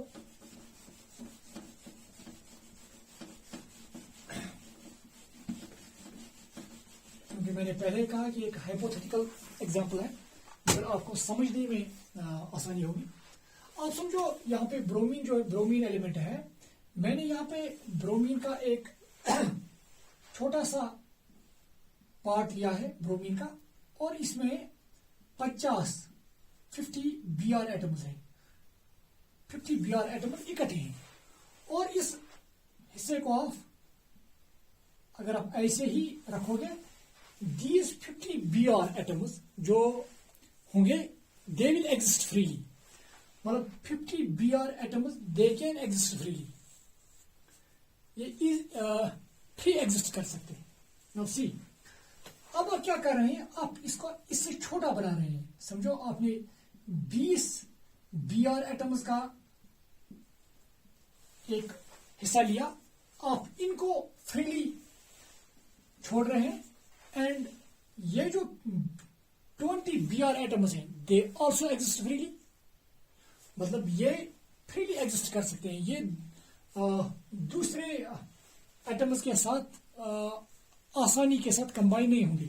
मगर अब ये इनफैक्ट यहाँ पे मैं कहना चाहूंगा, ये 20 Br एज 20 Br नहीं रहेंगे, ये 10 Br2 रहेंगे। ये आपको डेफिनेटली पता होगा। एनीवे, अब इस एग्जांपल को ऐसे ही समझो आप। अब मैंने इससे भी छोटा लिया है 10 Br, इनको भी ऐसे ही छोड़ रहा हूं, ये भी फ्रीली एग्जिस्ट करते हैं 10 Br भी।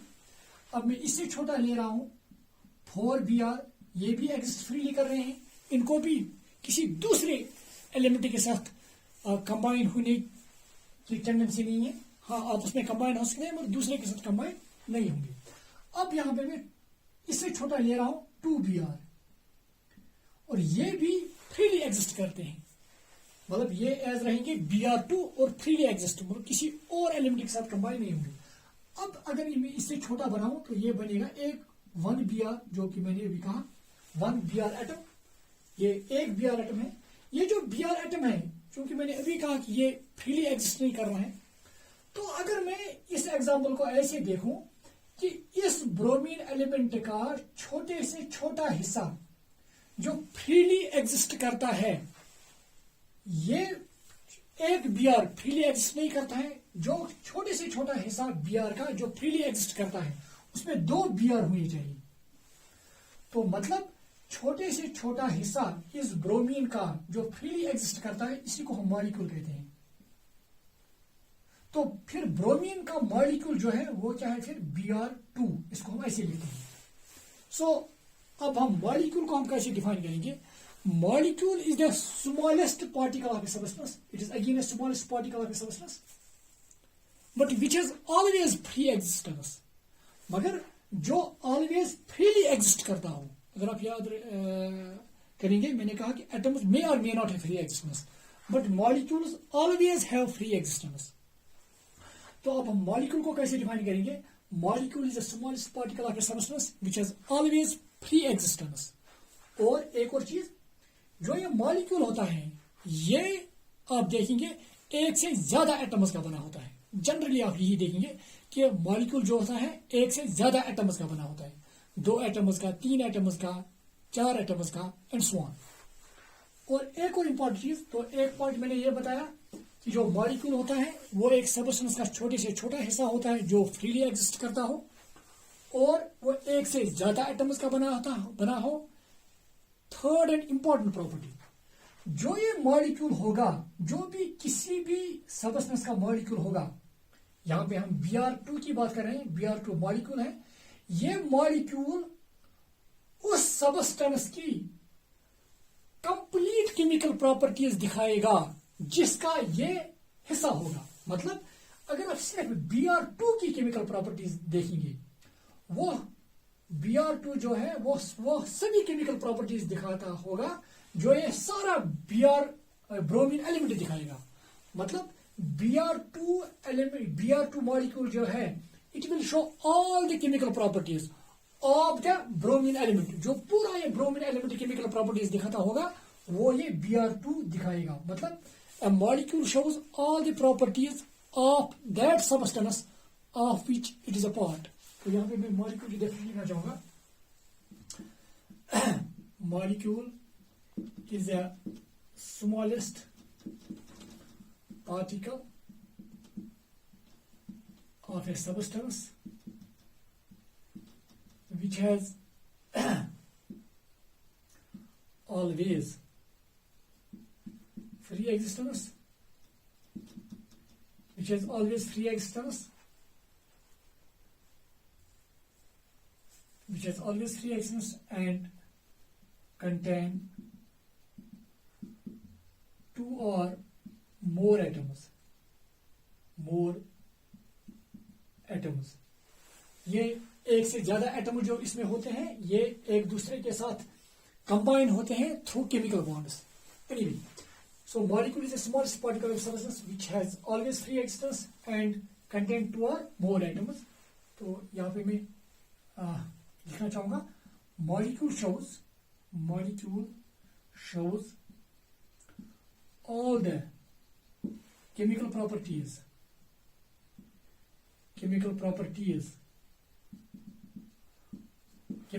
की मैं बात कर रहा हूं। Molecule shows all the chemical properties of that substance of which it is a part, जिसका ये हिस्सा है। मतलब ये जो Br2 है, सिर्फ Br2, ये वो सभी केमिकल प्रॉपर्टीज दिखाएगा जो ये पूरा ब्रोमीन एलिमेंट दिखाता होगा। तो इस तरह से मुझे उम्मीद है कि आपको मॉलिक्यूल समझ आया होगा। कुछ और एग्जांपल्स मैं देना चाहूंगा ताकि इसको क्लियर करें हम।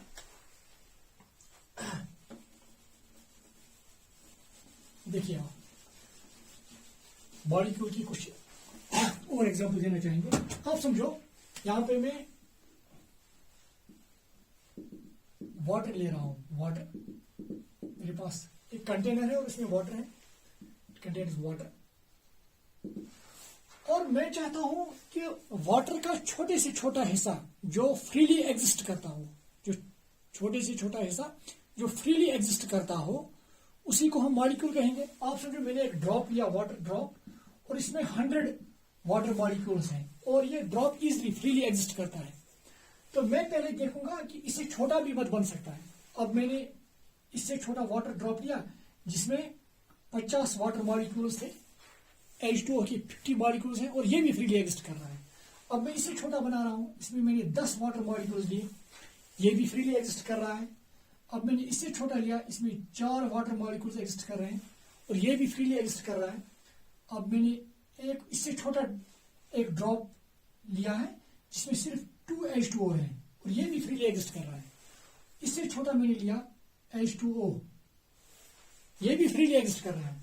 ये आप समझो मैंने इतना छोटा ड्रॉप बनाया कि जिसमें सिर्फ H2O है बस। अगर मैं इससे छोटा बनाऊं,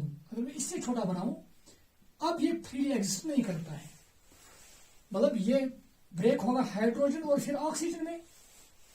जब H2O को आप फिर ब्रेक करोगे, ये हाइड्रोजन और ऑक्सीजन में ब्रेक होगा, और जो हाइड्रोजन और ऑक्सीजन है, याद रखिएगा यहां पे, ये तो ब्रेक होगा, मगर हमें वाटर का ही छोटे से छोटा हिस्सा लेना है।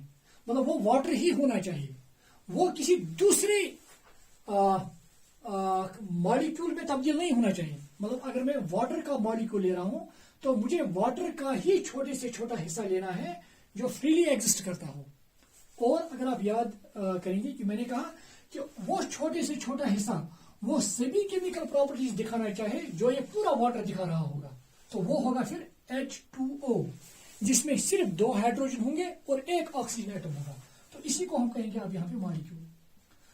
सो जब हम वाटर कहते हैं, जब हम वाटर लिखते हैं, वाटर, अगर मैं कहूंगा वाटर कंपाउंड, तो जनरली इसका मतलब होता है, अगर मैं कहूंगा वाटर कंपाउंड तो मैं वाटर की बल्क क्वांटिटी की बात कर रहा हूं। मगर अगर मैं कहूंगा वाटर मॉलिक्यूल, तो इसका मतलब मैं इस वाटर के उस छोटे से छोटे हिस्से की बात कर रहा हूं जो फ्रीली एग्जिस्ट करता हो, जो वो सभी केमिकल प्रॉपर्टीज दिखाता हो, जो ये पूरा वाटर दिखाएगा, तो उसी की मैं वो बात कर रहा हूं। तो इसी को हम मॉलिक्यूल कहेंगे। सो H2O it is molecule of water. तो इसी तरह से CH4 it is molecule of methane compound. और भी बहुत सारे एग्जाम्पल्स हैं। CO2 it is again A molecule of carbon dioxide. तो जब मैं मॉलिक्यूल का कह रहा हूं तो इसका मतलब है कि मैं उस छोटे से छोटे हिस्से की बात कर रहा हूं जो फ्रीली एग्जिस्ट करता हो, जो वो सभी केमिकल प्रॉपर्टीज दिखाता हो, जो उस मेटल की, जो उस कंपाउंड की प्रॉपर्टीज होंगी। तो इस तरह से हम एटम और मॉलिक्यूल को डिफाइन करते हैं। तो यहाँ पे मैं कुछ एग्जांपल्स देना चाहूंगा।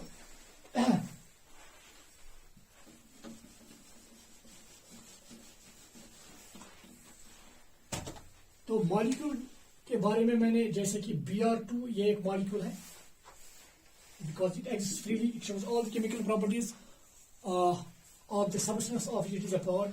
इसी तरह से H2O it is a molecule, CH4 it is a molecule, C6H12O6 ये भी एक मॉलिक्यूल है।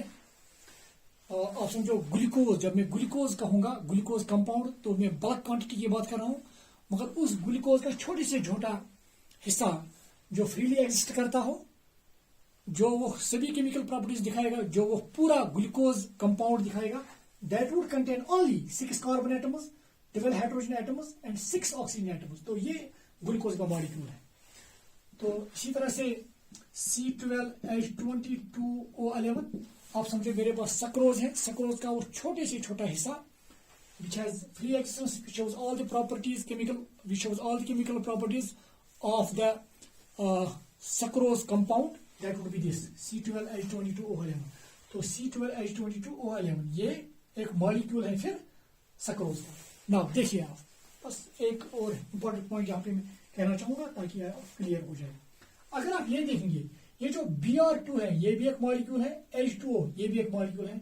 अगर आप देखेंगे ये जो Br2 है it is molecule of bromine element, जब हमारे पास ब्रोमीन एलिमेंट था, ये उसी का मॉलिक्यूल है। अगर आप ये देखेंगे H2O, जब भी एक से ज्यादा किस्म के एटम्स होंगे, वो प्योर सब्सटेंस जिसमें एक से ज्यादा किस्म के एटम्स होंगे, तो इसको हम कंपाउंड कहेंगे। तो ये भी एक मॉलिक्यूल है मगर कंपाउंड का। तो अब यहाँ पे ये और ये चीज भी क्लियर हुई कि जो मॉलिक्यूल है ये कंपाउंड का भी हो सकता है, ये एलिमेंट का भी हो सकता है। We can have molecules of compound and we can have molecules of elements. तो ये आप यहाँ पे नोट कीजिएगा। इसके बाद देखेंगे और कुछ, प्लीज नोट दिस। नो अब हम एक और टॉपिक यहाँ पे देखेंगे, that is Avogadro's law. Avogadro's law है क्या? बहुत ही सिंपल लॉ है, ये आप याद रखिएगा यहाँ पे।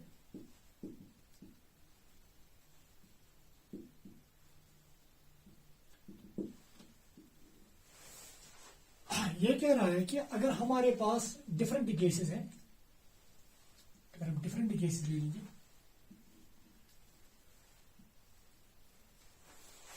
चलो एक और गैस ले लेंगे, थर्ड वन।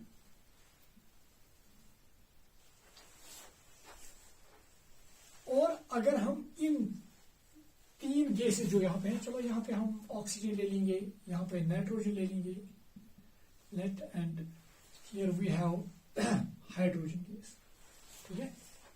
तो हमने तीन गैस लिए हैं, मगर अगर हम इन तीनों गैसेस का इक्वल वॉल्यूम ले लेंगे, इक्वल वॉल्यूम मतलब अगर हम ये भी 1 लीटर ले लेंगे, 1 लीटर, 1 लीटर,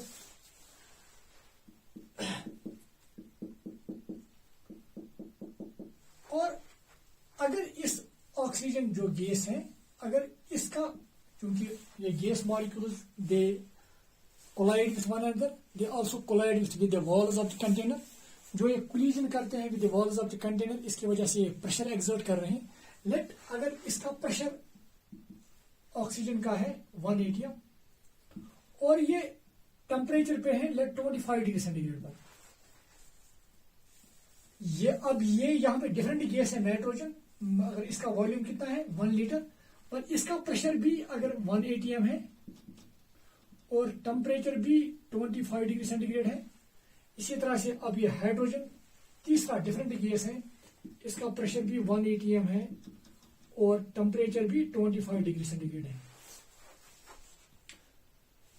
एवोगैड्रोस लॉ कह रहा है कि अगर डिफरेंट गैसेस होंगे और उनके इक्वल वॉल्यूम्स होंगे, अगर डिफरेंट गैसेस के इक्वल वॉल्यूम्स होंगे under similar conditions of temperature and pressure, और अगर ये डिफरेंट गैसेस सेम टेम्परेचर और प्रेशर पे होंगी, तो इनमें नंबर ऑफ मॉलिक्यूल्स फिर सेम होंगे। फॉर एग्जांपल अगर इसमें लेट 500 मॉलिक्यूल्स होंगे ऑक्सीजन के, इसमें भी 500 मॉलिक्यूल्स होंगे, मगर यहाँ पे नाइट्रोजन के इसमें भी 500 मॉलिक्यूल्स होंगे, मगर किसके? हाइड्रोजन के। बड़ी सिंपल सी डेफिनेशन, अगर हम इसको देखेंगे, ये एक सिंपल डेफिनेशन है इसकी। Equal volumes of all gases, equal volumes of all gases, जितने भी गैसेस हैं अगर इनके इक्वल वॉल्यूम्स हैं under similar conditions of temperature and pressure, they will contain equal number of molecules, इनमें इक्वल नंबर ऑफ मॉलिक्यूल्स होंगे। Molecule आप याद रखेंगे, मॉलिक्यूल वर्ड यहाँ पे यूज हुआ है, तो यहाँ पे याद रखिएगा। तो जो स्टेटमेंट है वो मैं यहाँ पे लिखना चाहूंगा, equal volumes of all gases under similar conditions of temperature and pressure, equal volumes of all gases under similar conditions of temperature and pressure will contain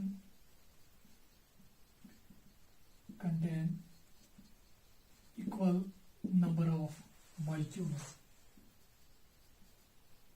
तो ये स्टेटमेंट है एवोगैड्रोस लॉ का, ये आप याद रखिएगा। तो ये था एवोगैड्रोस लॉ। इसकी ये हम आगे भी देखेंगे कि कहाँ पे ये इस्तेमाल होता है। इनफैक्ट जो गैस इक्वेशन है वो डिराइव करने में, आइडियल गैस इक्वेशन में, तो ये हम आगे देखेंगे। तो अभी हम यहाँ पे याद रखिएगा। अब हम यहाँ पे पढ़ने जा रहे हैं, दैट इज जो एटम्स होते हैं या मॉलिक्यूल्स होते हैं, इनका मास जो होता है, अगर हम एक एटम का मास देखेंगे that is called atomic mass. अगर हम किसी भी एटम का मास देखेंगे that is called atomic mass. इसी तरह से अगर एक मॉलिक्यूल का मास देखेंगे that is called molecular mass. तो हम उसी पे बात करेंगे कि एटॉमिक मास और मॉलिक्यूलर मास इसको हम कैसे डिफाइन करेंगे, या प्लीज नोट कीजिए अभी।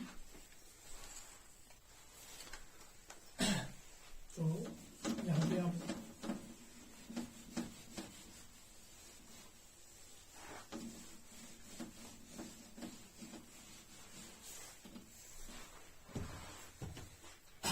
atomic mass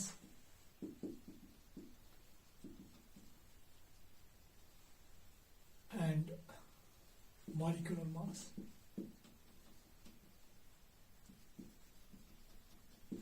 इसके बारे में हम देखेंगे आगे। तो एटॉमिक मास और मॉलिक्यूलर मास डिफाइन करने से पहले मैं चाहूंगा एक एग्जांपल दे दूं। जब भी हम किसी भी चीज का मास देखते हैं तो हम एक यूनिट का इस्तेमाल करते हैं। फॉर एग्जांपल अगर मैं ये कहूं कि फॉर एग्जांपल मैं 70 kg हूं, तो इसका मतलब मैंने अपने जो मेरा मास है मैंने इसको कंपेयर किया है विथ रेस्पेक्ट टू 1 kg।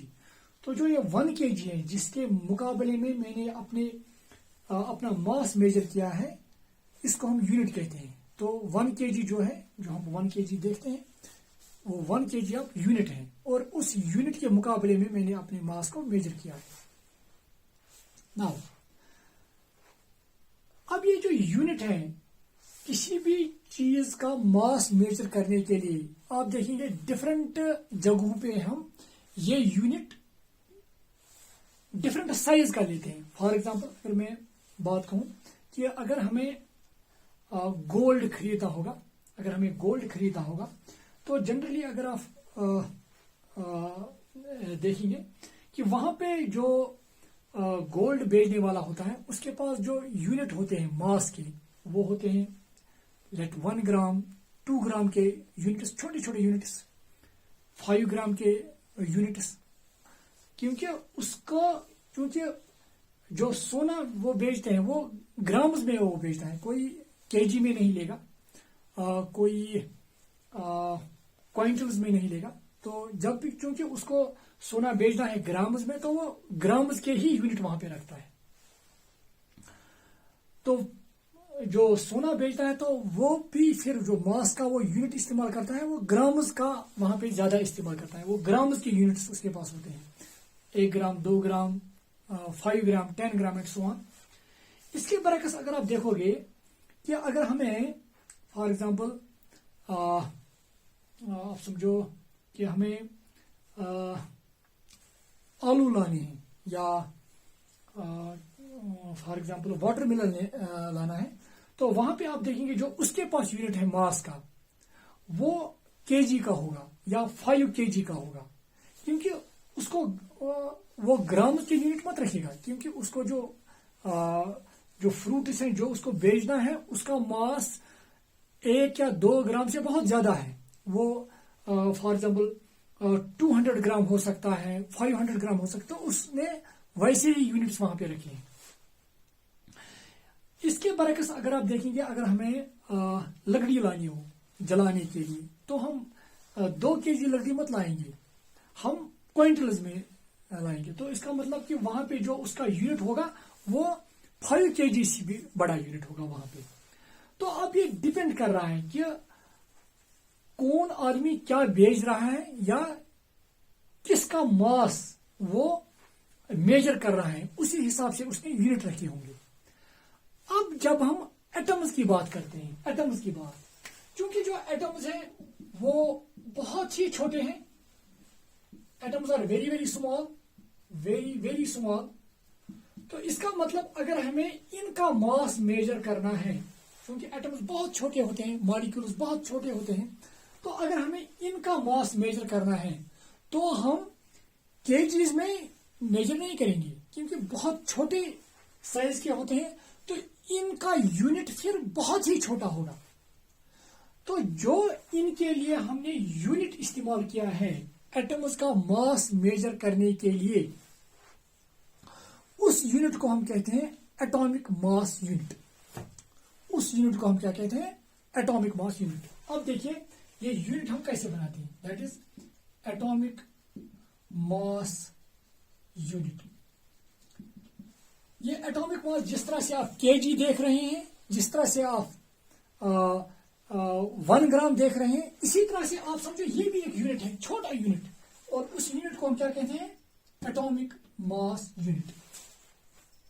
अब ये एटॉमिक मास यूनिट है क्या? ये एटॉमिक मास यूनिट बनाने के लिए हमने क्या किया है कि हमने कार्बन एटम लिया है, कार्बन एटम, कार्बन एटम। और आपको पता है कि कार्बन के डिफरेंट आइसोटोप्स होते हैं, कार्बन 12, कार्बन 13, कार्बन 14। यहां पे जो हम कार्बन एटम लेते हैं वो कार्बन एटम है कार्बन 12 एटम। कार्बन 12 एटम हमने लिया है। मैं एटॉमिक मास यूनिट की बात कर रहा हूं, तो उसी को डिफाइन करने के लिए यहां पे मैं ये एग्जांपल दे रहा हूं। तो आप समझो हमने कार्बन 12 एटम यहां पे लिया है। एटॉमिक मास यूनिट डिफाइन करने के लिए हमने क्या लिया है? Carbon 12 atom.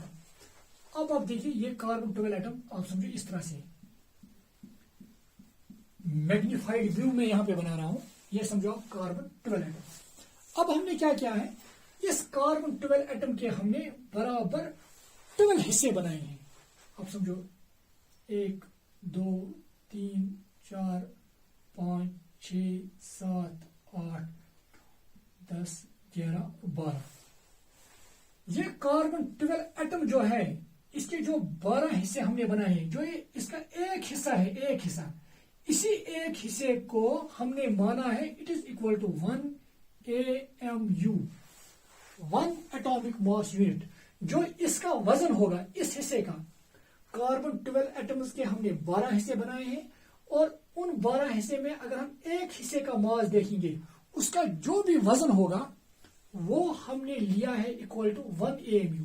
आप समझो हमने यूनिट ऑफ ये बनाया है, और इसी यूनिट के मुकाबले में हम बाकी एटम्स का मास मेजर करते हैं। सिंपल। सो सबसे पहले अगर मैं एटॉमिक मास यूनिट कहूं, एटॉमिक मास यूनिट क्या है? Atomic mass unit is simply mass of 1/12th atom. क्योंकि ये एक एटम का 12th पार्ट है, इसका जो मास है that is equal to 1 AMU। तो atomic mass unit is mass of 1/12th part of mass of 1/12th part of carbon 12 atom. So 1 AMU may be defined as 1 AMU, 1 atomic mass unit, is mass of 1/12th part of carbon 12 atom. बड़ा simple है। अब देखिए इसका मास 1 AMU है, इसका मास 1 AMU है, इसका मास 1 AMU, इसका मास 1 AMU, इसका 1 AMU। अगर हम इनको फिर वापस जोड़ेंगे 1 AMU 2 3 4 5 8 9 10 11 12, तो इसका मतलब इस कार्बन एटम का मास कितना होगा? 12 AMU डेफिनेटली। और कार्बन 12 एटम का मास भी 12 AMU ही है। नाउ अब हमने आप समझो ये यूनिट बना लिया, ये हमने आप यूनिट बना लिया। इस यूनिट के मुकाबले में हम बाकी एटम्स का मास मेजर करते हैं। इस तरह से मैं समझाने की कोशिश करूंगा। नाउ तो इस तरह से हमने एटॉमिक मास यूनिट पहले डिफाइन किया है। अब मैं एटॉमिक मास को डिफाइन करने की कोशिश करूंगा। मुझे उम्मीद है कि एटॉमिक मास यूनिट आपको समझ आया होगा। नाउ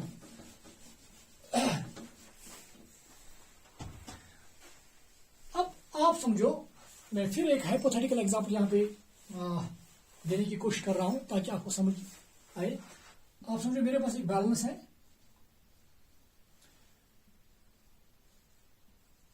और इस बैलेंस में हमने ये 1 AMU आप समझो यहां पे लिया है। 1 AMU ये अब यूनिट है, मास का यूनिट है, जिससे हम एटम्स को अब एटम्स का मास मेजर करेंगे। और यहां से मैं ले रहा हूं हाइड्रोजन का एटम, और जो ही हाइड्रोजन का एटम मैं इस साइड में रख रहा हूं, और यहां पे ये 1 AMU है, तो ऑटोमेटिकली ये जो बैलेंस है इसके दोनों साइड इक्वल होते हैं। तो ऑटोमेटिकली इसका मतलब है कि जो हाइड्रोजन एटम का मास है वो इसके बराबर है। तो इसका मतलब हाइड्रोजन एटम का मास है, हाइड्रोजन एटम, इसका मास आया फिर 1 AMU सिंपल। नाउ देखिए आप, क्योंकि इसका मतलब हाइड्रोजन एटम का जो मास है वो बराबर इसके बराबर है, तब ही ये बैलेंस इक्वल होती है। अब इसके बरक्स अगर आप हाइड्रोजन के बदले हीलियम लोगे, हीलियम, जो ही आप इस पे हीलियम एटम ले लोगे तो ये नीचे आ जाएगा, क्योंकि इसमें भी आपने एक ही भर दिया है। आपको इसी जैसे और 3 इसमें डालने होंगे, तो फिर हो गए पूरे 4, 1 2 3 4, क्योंकि एक पहले से ही था। तो इसका मतलब जो हीलियम, जो ही इसमें आप 4 ऐसे ही 4 यूनिट्स इसमें डालोगे, 1 AMU 4 टाइम्स यहां पे ले लोगे, तो ऑटोमेटिकली ये वाला साइड और ये वाला साइड इक्वल हो जाएगा। तो इसका मतलब जो हीलियम एटम का मास है वो 4 AMU है। क्लियर? तो इसी तरह से अगर आप लिथियम एटम ले लोगे, आपको इस जैसे यहां पे जो यूनिट्स लाने होंगे, मास के यूनिट्स 1 AMU के कितने यहां पे लाने होंगे? 7। तो इसका मतलब लिथियम एटम का मास है 7 AMU। इसी तरह से अगर आप यूरेनियम एटम ले लोगे, आपको इस जैसे इसमें कितने डालने होंगे बैलेंस करने के लिए? 290, I think 290, sorry it is 235 या 238, इट इज 238 AMU, या फिर भी चेक कीजिएगा। तो इसका मतलब यूरेनियम एटम का मास 238 टाइम्स जब मास ऑफ 1 AMU के बराबर है, तो हाइड्रोजन एटम का मास कितना है? 1 AMU। तो ये 1 AMU हुआ फिर हाइड्रोजन का एटॉमिक मास। तो जब भी हम एटॉमिक मास डिफाइन करते हैं, एटॉमिक मास हुआ एक एटम का मास कितना है कंपेयर टू, इसके कंपेरिजन में हम देखते हैं 1/12th part of 1/12th part of carbon 12 atom. तो अब हम एटॉमिक मास कैसे डिफाइन करेंगे? Atomic mass may be defined as heaviness of an atom। एक एटम कितना हेवी है compare to 1/12th part of carbon 12 atom. तो यहां पे मैं फिर डिफाइन करना चाहूंगा, तो मैं चाहूंगा इसको अब रब करो। Now so what is atomic mass?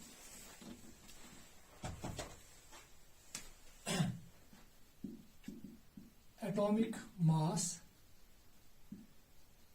may be defined as heaviness of an atom। किसके मुकाबले में? heaviness of an atom compared to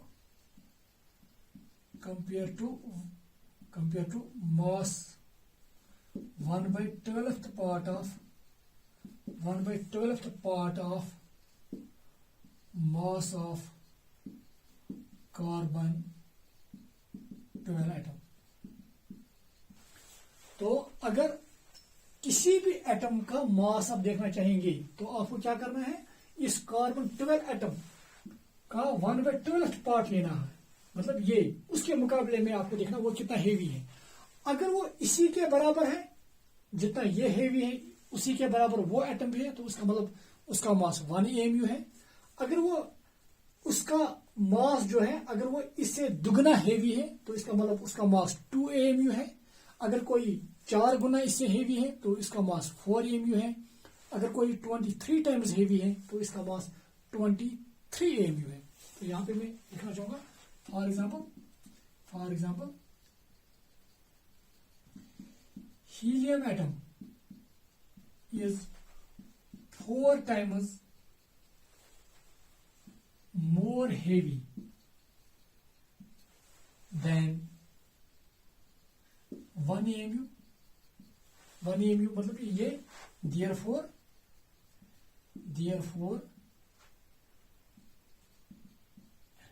atomic mass of helium is 4 AMU।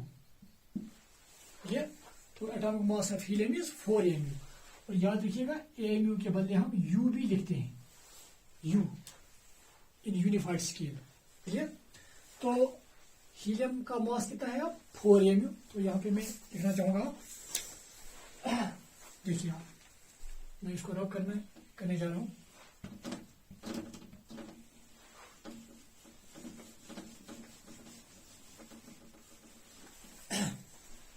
अगर मैं अब कोई भी यहाँ पे एलिमेंट लिखूं, यहाँ पे एलिमेंट और इसका एटॉमिक मास, तो मैं कहना चाहूंगा, हम यहाँ पे एलिमेंट लिखते हैं और एटॉमिक मास उस एलिमेंट के एक एटम का लिखते हैं। फॉर एग्जांपल अगर मैं यहाँ पे हाइड्रोजन लिखूं, इसका एटॉमिक मास क्या है 1 mu। मतलब in fact atomic mass of an element is actually heaviness of its atom compared to 1/12th part of carbon 12 atom। मतलब हम यहाँ पे एलिमेंट लिखते हैं, मगर जब हम मास लिखते हैं हम उस एलिमेंट के एक एटम का मास लिखते हैं, ये आप याद रखिएगा। इसी तरह से अगर मैं यहाँ पे हीलियम एलिमेंट लिखूं, यहाँ पे मतलब मुझे हीलियम एलिमेंट के एक एटम का मास लिखना है, दैट इज 4 mu। मतलब ये 4 times मोर हेवी है। इसी तरह से लिथियम, दैट इज 7 mu। इसी तरह से सोडियम, अगर आपको याद होगा, दैट इज 23 mu। इसी तरह से for example aluminium, that is 27 mu and so on. तो इस तरह से आप एटॉमिक मास इजिली निकाल सकते हैं डिफरेंट एटम्स का। नाउ एक और चीज यहाँ पे मैं बताना चाहूंगा, मैं यहाँ पे आप रब करने जा रहा हूं। नाउ कहीं पे सिचुएशन थोड़ा डिफरेंट इस तरह से होती है, जैसे कि फॉर एग्जांपल आप समझो एक एलिमेंट है, that is chlorine. Element chlorine की मैं बात कर रहा हूं, एलिमेंट क्लोरीन। इस क्लोरीन के आप समझो ये क्लोरीन और ये क्लोरीन, इस क्लोरीन के कुछ एटम्स का मास 37 है और कुछ एटम्स का मास 35 है। मतलब अगर मैं इस एटम को देखूं, it is 35 times more heavy than this 1 mu, और ये एटम जो है it is 37 times more heavy than 1 mu। तो जब भी हम मास लिखेंगे क्लोरीन एलिमेंट का, तो यहां पे कैसे, अब हम क्या ये बताएंगे कि क्लोरीन एलिमेंट का मास 35 है या 37? हम यहाँ पे एवरेज लेते हैं। तो एवरेज कैसे ले लेंगे, पहले हमें यह देखना है कि इसकी एबंडेंस क्या है।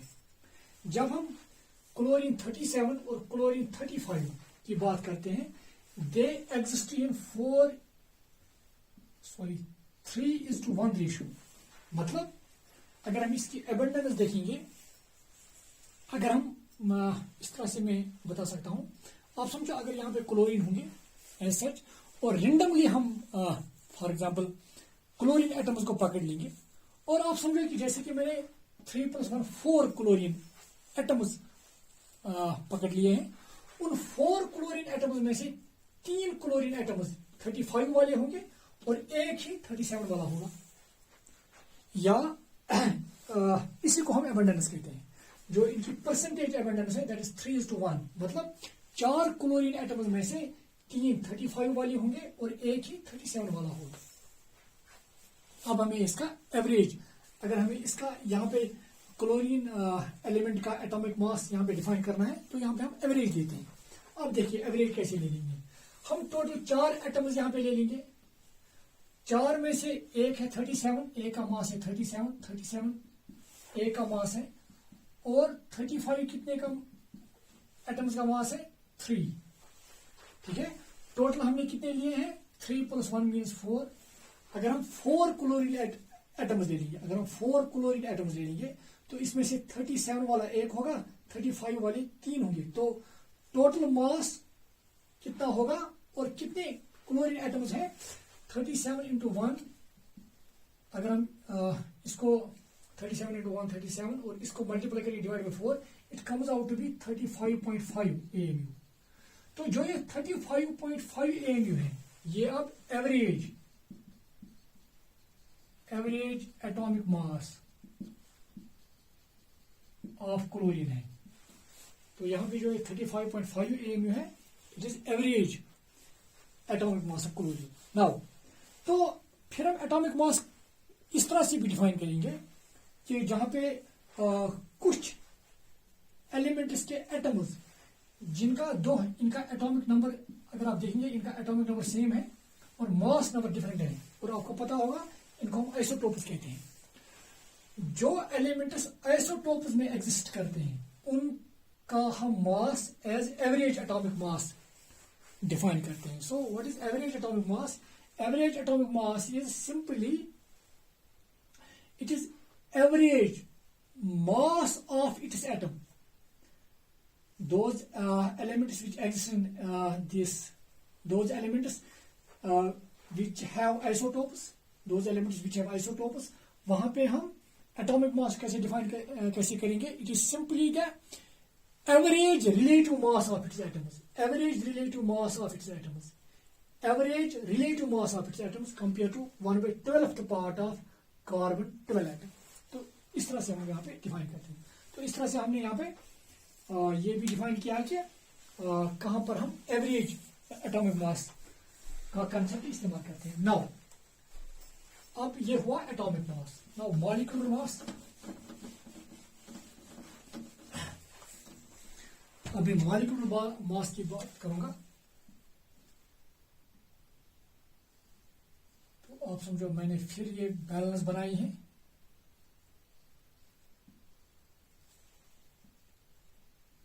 तो यहां पे, और अब मैं मॉलिक्यूल का मास मेजर करना चाहता हूं। फॉर एग्जांपल आपने मॉलिक्यूल लिया, लेट यहां पे H2O, आपने H2O मॉलिक्यूल यहां पे लिया। तो अगर आप H2O मॉलिक्यूल का मास मेजर करना चाहते हैं तो यहां पे आप क्या ले लेंगे? ये 1 AMU का यूनिट यहां पे डालोगे। जो ही आप इसमें ये डालोगे ये बैलेंस नहीं होगा।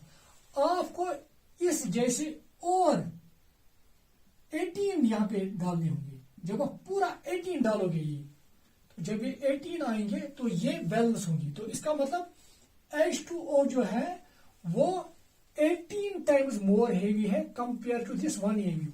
तो इसका मतलब जो H2O है इसका मास कितना हुआ फिर? 18 AMU। ठीक है। इसी तरह से अगर आप NH3 मॉलिक्यूल लोगे तो अगर आप इसका मास मेजर करोगे कंपेयर टू दिस 1 AMU, आप देखेंगे NH3 का मास कितना होगा? 17 AMU। ये 17 टाइम्स मोर हेवी है कंपेयर टू दिस 1 AMU। तो इसी तरह से अगर मैं H2 मॉलिक्यूल लूंगा तो इसका मास होगा 2 AMU। तो जब आप मॉलिक्यूल का मास देखते हैं, इसको हम कहते हैं मॉलिक्यूलर मास, मॉलिक्यूलर मास। एटम के मास को हम एटॉमिक मास कहते हैं और मॉलिक्यूल के मास को हम मॉलिक्यूलर मास कहते हैं। तो how to define molecular mass? Molecular mass is simply heaviness of a molecule. एक मॉलिक्यूल कितना हेवी है compare to 1/12th part of carbon 12 atom. और यहां पर भी हम average relative mass of a molecule compare to 1/12th part of carbon 12 atom भी इस तरह से भी डिफाइन करते हैं। क्योंकि अगर मॉलिक्यूल में ऐसे एटम्स होंगे जो आइसोटोप्स में एग्जिस्ट करता हो तो वहां पे हम एवरेज का कंसेप्ट वहां पर भी इस्तेमाल कर सकते हैं। तो नॉर्मली अगर हम मॉलिक्यूलर मास कहेंगे, molecular mass is simply heaviness of a molecule. एक मॉलिक्यूल कितना हेवी है compare to 1/12th part of carbon 12 atom. Now तो ये था रिगार्डिंग मॉलिक्यूलर मास और एटॉमिक मास। अब एक और चीज यहां पे मैं कहना चाहूंगा, तो मैं इसको रद्द करने जा रहा हूं। तो मुझे उम्मीद है कि ये एटॉमिक मास और मॉलिक्यूलर मास आपको क्लियर हुआ होगा। नाउ यहां पे मैं लिखना चाहूंगा इट इज एलिमेंट। तो यहां पे मैं एटॉमिक मास लिखना चाहूंगा, एटॉमिक मास। और एक और टर्म यहां पे मैं लिखना चाहूंगा that is gram atomic mass, gram atomic mass. Now एक तो चीज क्लियर है कि फॉर एग्जांपल अगर मैं हाइड्रोजन ले लूंगा, हाइड्रोजन एटम का मास मैंने अभी बताया that is 1 AMU।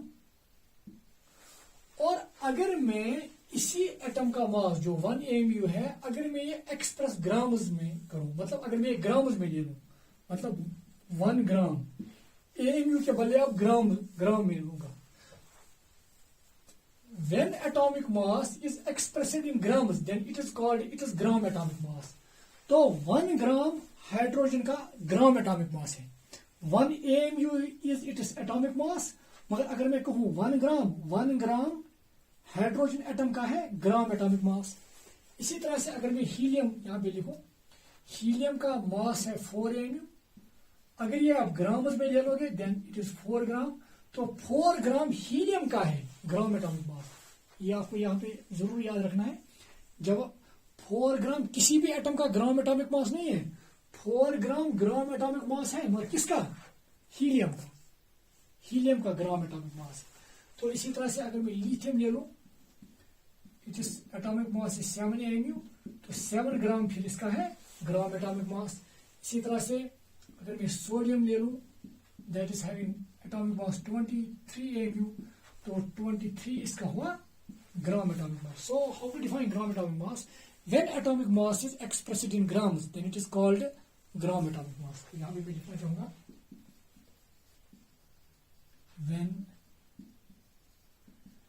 atomic mass is expressed in grams, then it is called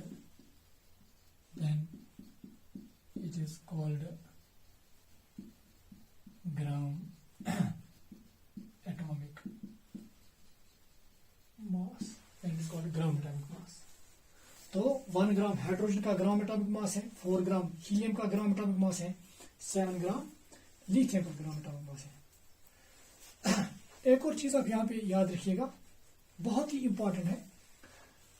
gram atomic mass जो 1 ग्राम में है, जो ग्राम एटॉमिक मास है हाइड्रोजन का, that is 1 gram. It is also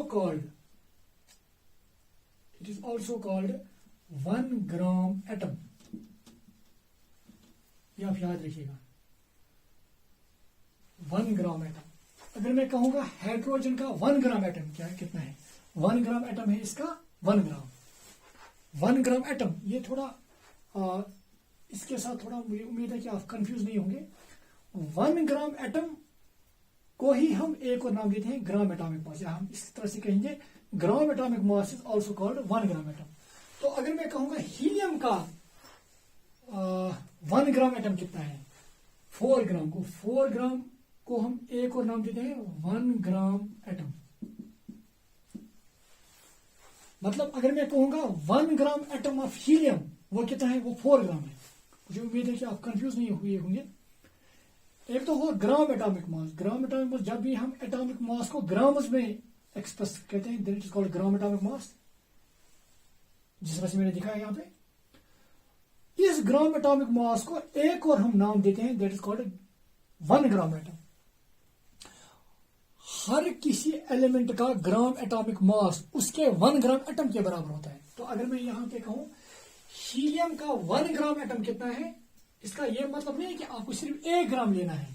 helium का 1 ग्राम एटम मतलब है आपको 4 ग्राम हीलियम लेने हैं. लिथियम का 1 ग्राम एटॉमिक मास मतलब 1 ग्राम एटम. तो अगर आपको लिथियम का 1 ग्राम एटम मैं कहूंगा, लिथियम का 1 ग्राम एटम कितना है, 1 ग्राम एटम मतलब इसका ग्राम एटॉमिक मास, वो किसके बराबर है? फिर 7 ग्राम के बराबर. मुझे उम्मीद है कि आपको समझ आया होगा. इसी तरह से सोडियम का 1 ग्राम एटम इसके बराबर है 23 ग्राम. और 1 ग्राम एटम को ही हम एक और नाम देते हैं, that is gram atomic mass. तो ये था एटॉमिक मास, मॉलिक्यूलर मास, और थोड़ा बहुत हमने यहाँ पे ग्राम एटॉमिक मास को भी यहाँ पे डिफाइन किया है. ये आप प्लीज नोट कीजिए भी. मैं अब रब करने जा रहा हूँ. ये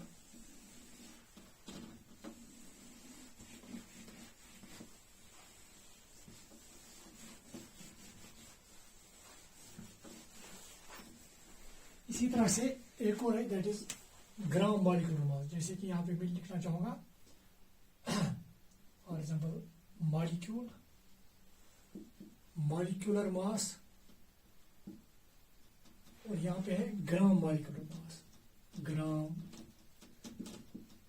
मॉलिक्यूलर मास, फॉर एग्जांपल अगर मैं मॉलिक्यूल यहां पे दिखाऊं H2O, इसका मॉलिक्यूलर मास कितना आया था? 18 AMU. तो अगर मैं इसका मॉलिक्यूलर मास ग्राम्स में ले लूं, दैट इज 18 ग्राम, तो 18 ग्राम हुआ इसका ग्राम मॉलिक्यूलर मास। तो जब एटॉमिक मास को हमने ग्राम्स में एक्सप्रेस किया था, that is called gram atomic mass. जब हम मॉलिक्यूलर मास को ग्राम्स में एक्सप्रेस करते हैं, then it is called gram molecular mass. इसी तरह से NH3, इसका मॉलिक्यूलर मास है 17 AMU। तो अगर मैं इसका ग्राम मॉलिक्यूलर मास लिखूं, दैट इज 17 ग्राम। तो इसी तरह से चलो H2 का लिखेंगे, दैट इज 2 AMU। 2 ग्राम हुआ इसका ग्राम मॉलिक्यूलर मास। नाउ जिस तरह से ग्राम मॉलिक्यूलर मास को हम एक और नाम देते हैं, जिस तरह से ग्राम एटॉमिक मास को हमने एक और नाम दिया था 1 ग्राम एटम, इसी तरह से ग्राम मॉलिक्यूलर मास, इसको इस अमाउंट को एक और नाम देते हैं, it is called 1 gram molecule. तो अगर मैं कहूं मुझे चाहिए 1 ग्राम मॉलिक्यूल ऑफ वाटर, इसका ये हरगिज मतलब नहीं है कि आपको 1 ग्राम मुझे वाटर देना है, बल्कि 1 ग्राम मॉलिक्यूल का मतलब आपको मुझे कितने देने हैं, 8 ग्राम ऑफ वाटर। इसी तरह से ग्राम मॉलिक्यूलर मास, इस अमाउंट को एक और नाम देते हैं 1 ग्राम मॉलिक्यूल। तो अगर मैं कहूं मुझे अमोनिया का 1 ग्राम मॉलिक्यूल चाहिए, 1 ग्राम मॉलिक्यूल इसके साथ है 1 ग्राम मॉलिक्यूल, दैट मीन्स 17 ग्राम। इसी तरह से हाइड्रोजन का अगर मैं कहूं 1 ग्राम मॉलिक्यूल, दैट इज 2 ग्राम। तो यहां पे मैं लिखना चाहूंगा एक और इंपॉर्टेंट चीज, when molecular mass is expressed in grams, then it is called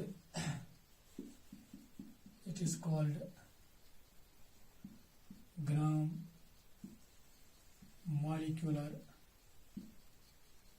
mass।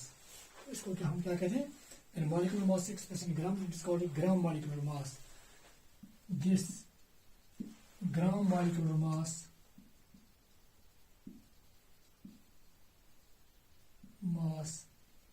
is also called 1 gram molecule। इसको 1 ग्राम मॉलिक्यूल भी कहते हैं, ये आप याद रखिएगा। सो this was about atomic mass, molecular mass, gram atomic mass, gram molecular mass, 1 gram atom and 1 gram molecule. इसी के रिलेटेड अब एक और टॉपिक है, दैट इज मोल कंसेप्ट। हम मोल कंसेप्ट कैसे डिफाइन करेंगे, तो इम्पॉर्टेंट एक टॉपिक है, वो हम आगे देखेंगे। So this was all about this lecture. Thank you dear students.